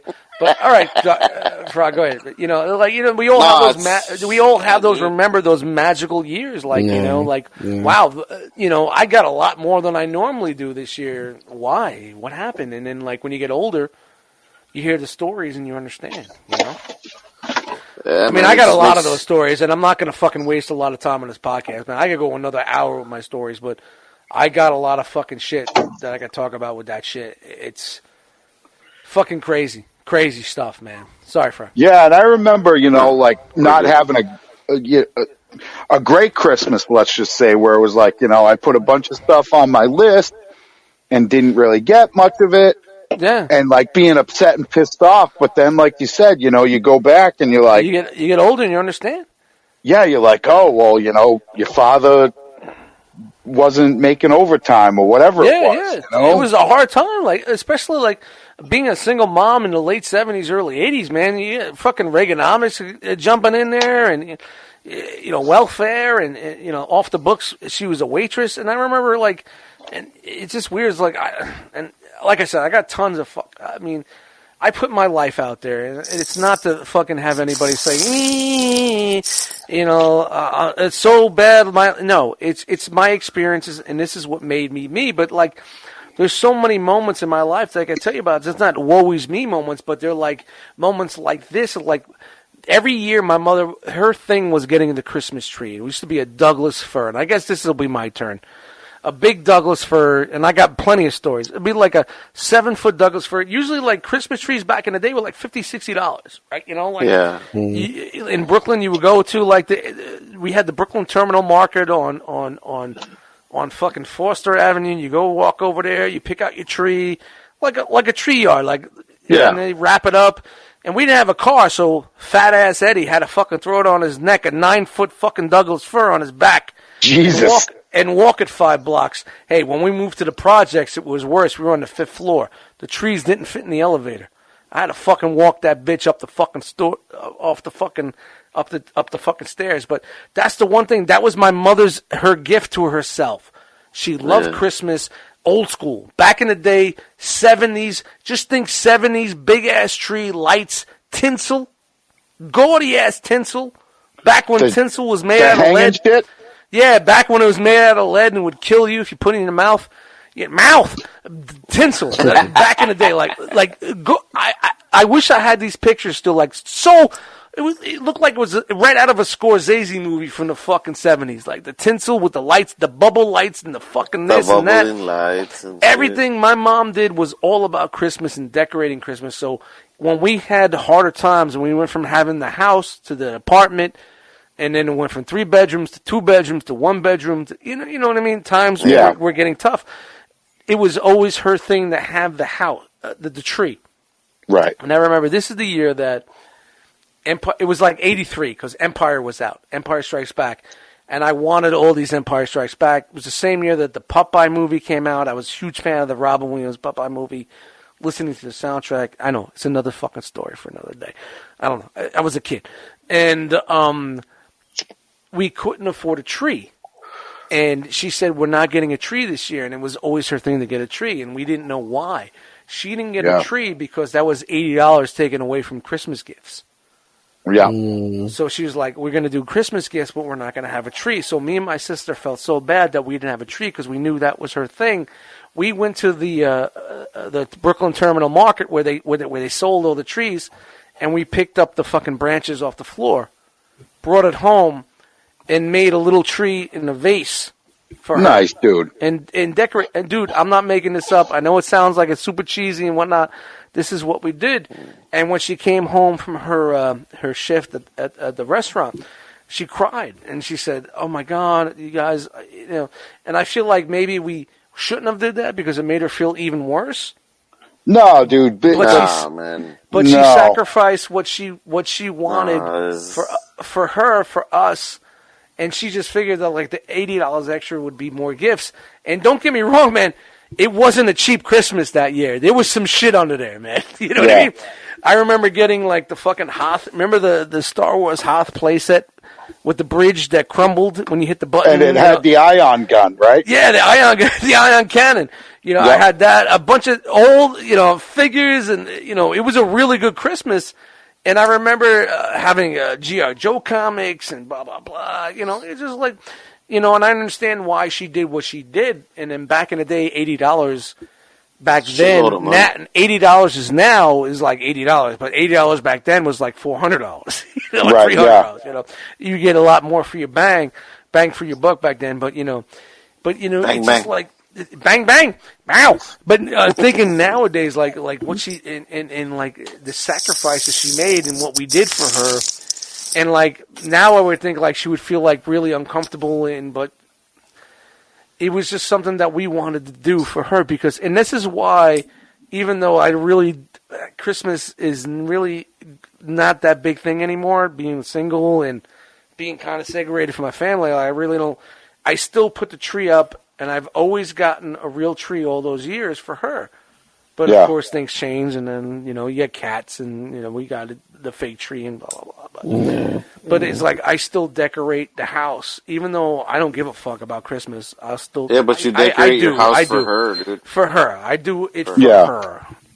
So that is... If any stories, and I do have a lot more, my grandfather putting my Batmobile in the middle of the road and driving over it in the 70s. I mean, I have so many fucking Christmas stories that some of I've spoken about on some podcasts.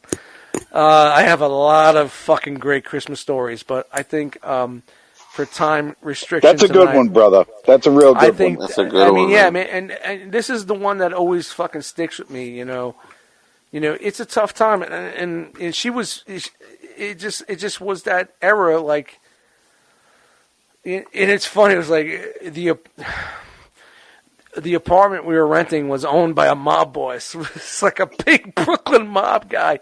She was late on the rent, and he wasn't kicking us out because he understood. And dude, it was just a really hard time, man. And this is back when food stamps were coupons, like money. Yeah, he actually had a little book. Yeah, it wasn't like nowadays where you could just slide it and nobody knows. Like it's a debit card. Like right. Growing up in the big Italian neighborhood that we grew up in, that we lived in, you were singled out. Yeah, well, it was a very embarrassing. It was like the Scarlet Letter. It's like shame. I used to, I was young and I didn't understand, but I understood. And I used to go hang out by the gumball machines and the fucking horse that you put the quarter in, the horse, you ride the horse. Yep. But, yeah, man, I mean, I have a lot of great, and that was a great Christmas. I mean, and what you're dealing with was a great Christmas, and we did what we thought was going to be a great Christmas for her, and I really wish I could fucking sit down with her right now and have that conversation and ask her. Were we wrong or were we right? I think you were right, bro. You know what I mean? Think you were 100% right. I think you touched her heart, man. For her to see her two kids go out on their own and provide somewhat of a tree for her. I think it touched her, dude. And it was funny, Well, I just felt like we were just being greedy because she sat us down and said, look, this is what we could do. We could have our Christmas tree and do what we normally do, and the gifts will be there, but there won't be as much. Or we could do more gifts, no Christmas tree. So I always felt like we were being greedy as kids. And we were like, no, fuck the Christmas tree. We want the gifts. Yeah, maybe at that I think point. That's the answer she wanted. No, knowing my mother, she would have did it anyway. Yeah. Just knowing how she was. But yeah, I mean, if I have to dig through my many Christmas moments, me sliding down the steps like my fucking cousin and breaking my nose, and opening Christmas gifts with my fucking blood everywhere, that's another story. That's probably 75. Well, I used to slide down my steps with my pajamas and run. And we had carpet. I slide on the carpet, and I would open up the gifts. And Christmas, just real quick, Christmas Eve in my house was huge. Just think like a Scorsese movie for Christmas. That was Christmas Eve in my house. All the in-laws, all my family came to our house. We had a house. I don't know if my father had it. We rented it, whatever. It was on Conklin Avenue in Brooklyn, Canarsie, Brooklyn. Our house would be the place to come to on Christmas Eve. Everybody was there. When I went to bed, nobody was there. When I woke up at 12 o'clock, everybody was there. Food, tinsel, music, drinks, Johnny Walker, JB, fucking ice in the glass, ding, ding. It was the 70s, man. It was the fucking late 70s. It was mid to late 70s. It was gorgeous. It was the fucking epitome. Aluminum trees, tinsel, fucking bubble lights. All that shit. You know what I mean? Do you remember it was the all address? that shit. What's that? 87 Conklin Avenue. 87 Conklin Avenue. Canarsie, Brooklyn, 11236, I believe, is the fucking zip code. 87. For some reason, 87 Conklin. Remember we talked about remembering phone numbers if something happened to you? Yeah, dude. My phone number when I lived in the Glenwood Projects was 241-MELT. 718-241-MELT. I made an acronym out of MELT. So like when I got in trouble at school, they were like, "What's your phone number?" 241-MELT. Don't be a jackass. No, that's my number. 241-MELT. I didn't know the numbers that MELT was, but that's what it was. I know. Dust Mite stories. I'm sorry, guys. We're gonna wrap this up. But Jose. like my house was the 70s spot. Like that's what it was. Yeah. Like I went to bed, nobody was there. I woke up, I came down, everybody was there, the family, there was bajout, there was fucking cheese platters, there's everything, toys everywhere. We went to 3-4 in the fucking morning. Christmas Day, we'd just be chilling out. You know what I mean? So Christmas Eve was always the jam, in my house. Yeah. So, and like I said, next year we'll tell more stories, but, that's all I got. I remember we reused the tree like a lot, the fake tree that we had with the ornaments and the lights and whatnot. Like, so we reused that for a bunch of years. I remember when we were young, like, back at my mom's house and stuff. And then, and I remember like the lead up to Christmas, like that anticipation, like you couldn't wait because you knew it was that one time a year. Like, because again, we, like you guys, we didn't have a lot. So, Christmas is like when you knew you were going to like get some stuff, So, you looking, checking the closet, seeing if you see anything, or even when it was a little bit closer and you see wrapped gifts under like the tree, me and my sisters would be trying to like carefully like peel back the tape so we could. Dude, I did the same thing, dude. When I first learned there was no Santa Claus is when I found the fucking stash in my grandfather's bedroom. My grandfather stayed with us for a while, and I found the stash. And me and my sister thought we were the grand masters of peeling tape back and putting it back on. Yeah. When you're fucking like 9 years old, you're not a grand master of anything. You know what I mean? Yep. You're not strategically putting the tape back as best as you think that you did. And we got busted. And it was all over from there. But yeah, I did the same thing, dude. I totally did the same thing. I was such a piece of shit. I was such a fucking piece of shit growing up, man. For no reason. We'd be looking like, oh, that looks like that's the size of the Nintendo box, or something like that, Oh, Nintendo. Man, I was looking for Star Wars figures. 77 joints. That's my year. You know, so like every year it was like a good thing. Like, you know what I'm saying? We always got at least like that one big thing that you might have wanted. You know, like I remember getting, you know, one year getting the, you know, Nintendo with Mario Brothers, you know, and then I remember getting, you know, one year a Metroplex, you know, one year a Fort Max, you know what I'm saying? Like big pieces that, you know, cost a lot of money, you know, for back then. You know, we didn't have a lot and stuff like that. So, and even, you know, getting video games back then, they were just as expensive as now, $50 a pop for a video game, you know. And the system costing $300 or more, you know. So, you know, to get stuff like that, you know, always appreciated it. And we did our thing like on Christmas Eve too. Like we did like gift exchange like at midnight. But I remember like being young, sometimes it was tough to make it like to midnight. You know what I'm saying? And then in the morning, we just, you know, if we waited to the morning to open stuff, there will be more stuff to open. It's like we'd open some stuff at midnight and then open stuff in the morning because they would still try to fake the funk like with Santa Claus and stuff like that. You know, so. That was the same thing with Layla's. They would put us to bed at 9:00. And like before 9:00, like 7:00, my mom would, or 6 or 7, we'd be so anxious. She would give us like one little thing to open just to get us all going. Oh, this is from us to you, and Santa Claus is going to bring the rest. You know what I mean? Yeah. And like, we would go to bed, and like, you know, they would put us to bed at 9. The family would start showing up at 10, and the fucking drinks would be going. 70s fucking glory, you know? And like at 12:00, when we came right down, the party was blasting. Everybody was fucked up, having a good time, man, and it was just incredible. And then like Christmas Day would be like the in-law, the other part of the family would come over and bring the gifts for us, and we'd have dinner and same thing. Is that like the highlight for you, Dust? What's that? That story you just said? No, I have so many more stories, but you know. I think but is that the one you always go to in the 70s? You know, well, down at 12, because that's when I was. That was when I was at that point in time. Like in the 80s, I was a little bit older, so like I was a little bit hip. You know, I wasn't young anymore. My 83, my younger sister Dee came around. You know, so like mid 80s to the 90s, it was more about her. Yeah. And we did the Santa Claus thing for her. I was in my preteens. I was becoming a teenager. You were in on that. Past that. So my Christmas years was the 70s, like the 70s joints. That was for you, yeah. That's you know, that's the 70s Christmas is me, and that's what I try to bring forward and want to go forward with that. You know, cool, man. Yeah, man, that was. Because you remember, like, Christmas wasn't as old as everybody thinks. Commercialized Christmas started in the 30s and 40s and 50s, and, you know, and it just escalated into what we had now. Like, you know, Santa Claus didn't wear the red and white until Coca-Cola came around. You know what I'm saying? Blue, right? Blue. Yeah, you know what I'm saying? Like, until Coca-Cola came into town and changed things. You know what I mean? Yeah. Hey.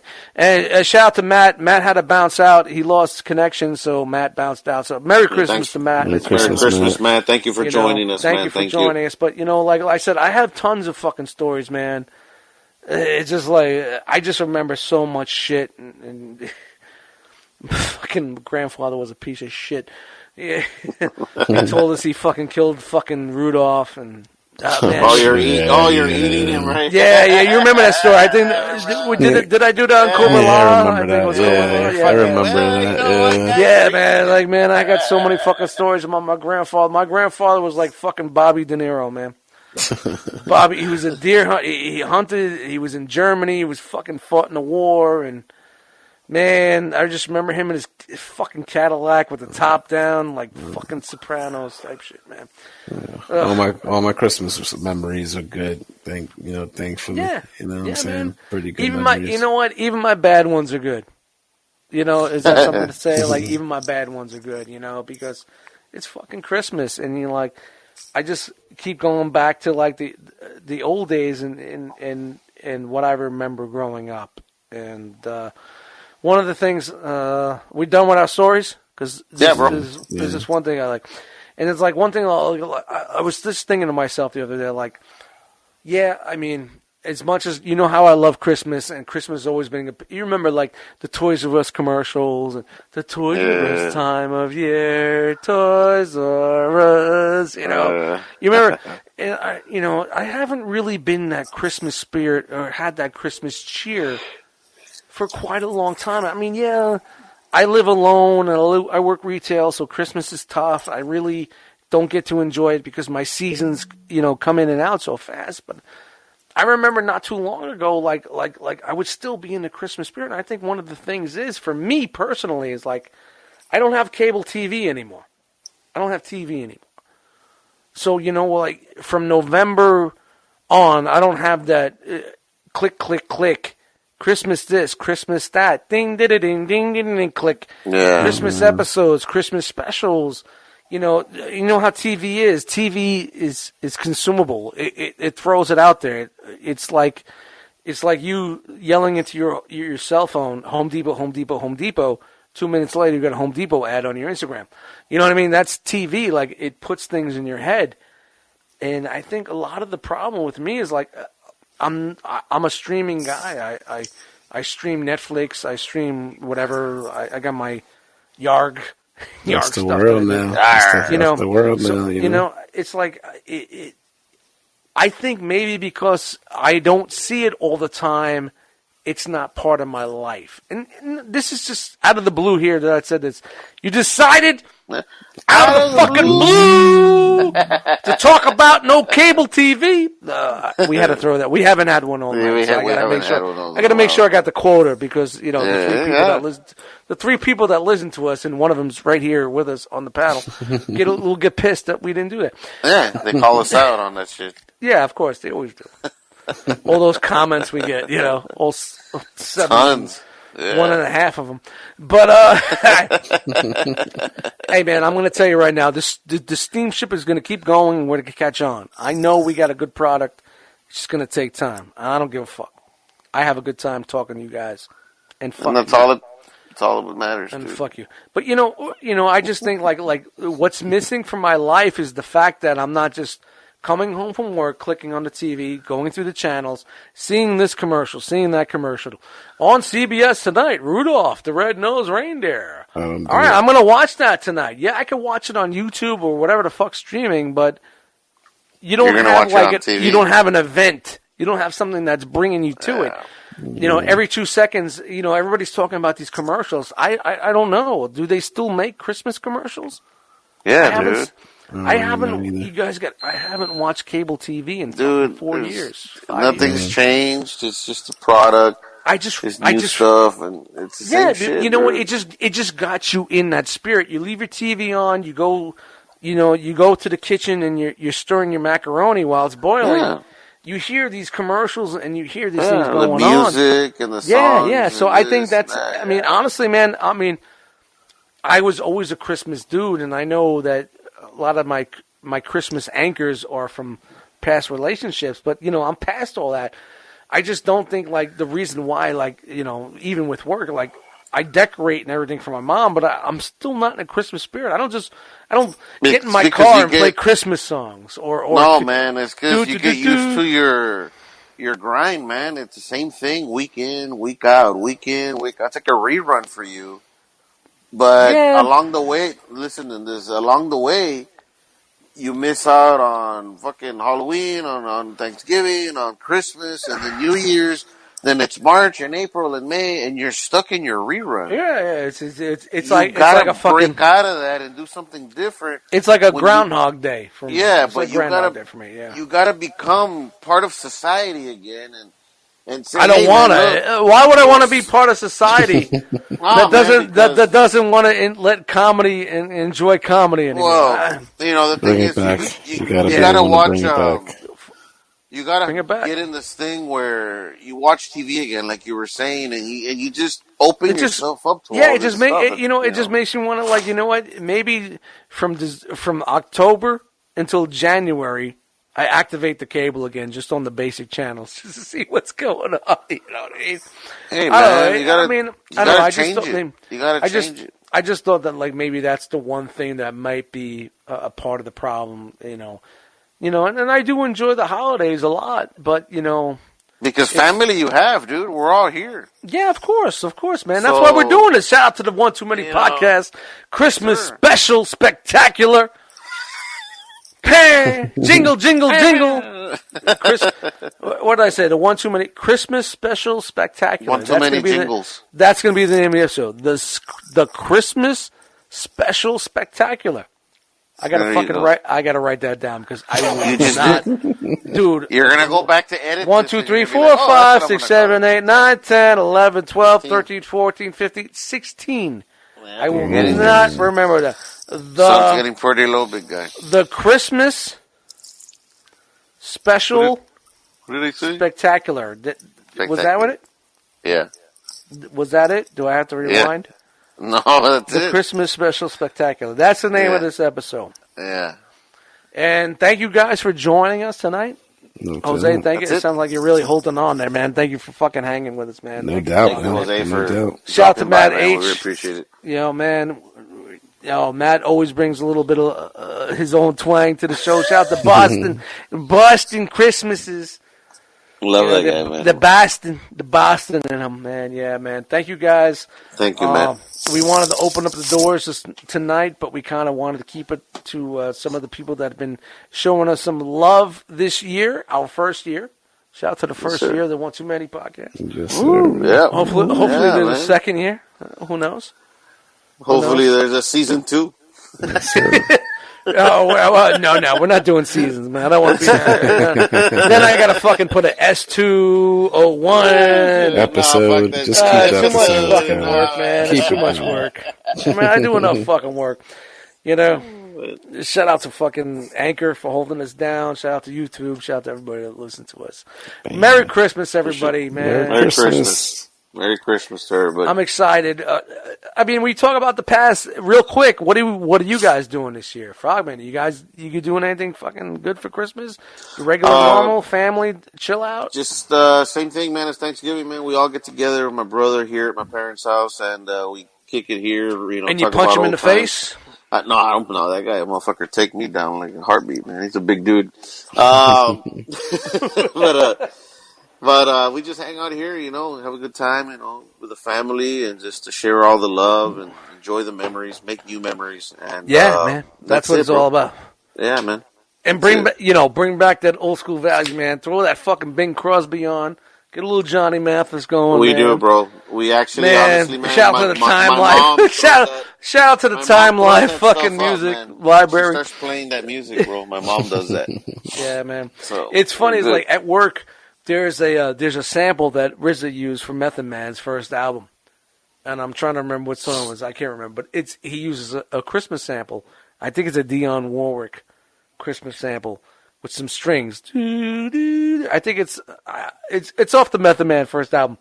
And being a hip hop producer that I'm at work and I'm packing things down. I'm like, I stop and I just said, I just listen. Yeah, Method Man. You know, it's just funny to hear samples that are for hip hop in a Christmas song. You know. Yeah. So it's funny, like, you know, where we dig for samples and all that. And shout out to RZA, shout out to Method Man, shout out to the Wu-Tang. Wu-Tang Christmas forever. Wu-Tang. Can't wait for that Wu-Tang Christmas special. How dope would that would have been? Just picture a Wu-Tang Christmas special in the same premises of like a 70s Dean Martin or Johnny Mathis Christmas or Frank Sinatra Christmas special. Yeah. You know what I mean? How dope would that be? Funny, like, man. the RZA comes out, he's got a 40th fucking Valentine, you know? It'll probably happen one day. Yeah, that would. Nah, I don't think so. No, I want that old school. I don't want that new school shit. I want old school Wu-Tang. You know, how dope would it be? Like, you know, like chilling out with the fire and fucking Ghostface talking about, you know, with the chicks with the fucking red and white with the fucking bikini top. Shit, telling Christmas stories and shit by the fireplace. Yeah. Yo, when I was young, you know, we had to share the Christmas presents. Cereal with roaches in them and shit. Oh, shit. You know, shout out to that life, man. But, man, and thank you guys for joining us. My name is Dust Mites. This is the fucking One Too Many podcast. Very long Christmas special. Honestly, guys, man, I could have fucking talked your ear off of stories for another 2 hours. You know how it would have been a 5-hour special, bro. In my life, and you know, a lot of good stuff, and a lot of stuff I have spoken about in the past on podcasts that we've been doing for the past few years. whether it's Enter the Realm, stuff we do on our Realm Collectors, or the bad stuff that I did on the Cobra Law podcast, or even on Toy Detox when we had a Christmas episode. I talked, I'm very open. I'm a very open book, but it just shows you a little bit of who I am and how I am, where I came from, and what my values are. You know what I mean? As a person in these times, straight up, that we deal with, man. And man, fuck all this woke shit, man. Just give me some D. Martin with a fucking glass full of whiskey and fucking Burl Ives and fucking much simpler times, man. Baby, it's cold outside. You ain't going nowhere, you motherfucker. You still, I'm sticking this in your ear. All right. Merry Christmas to all, and to all a good night. And we're out.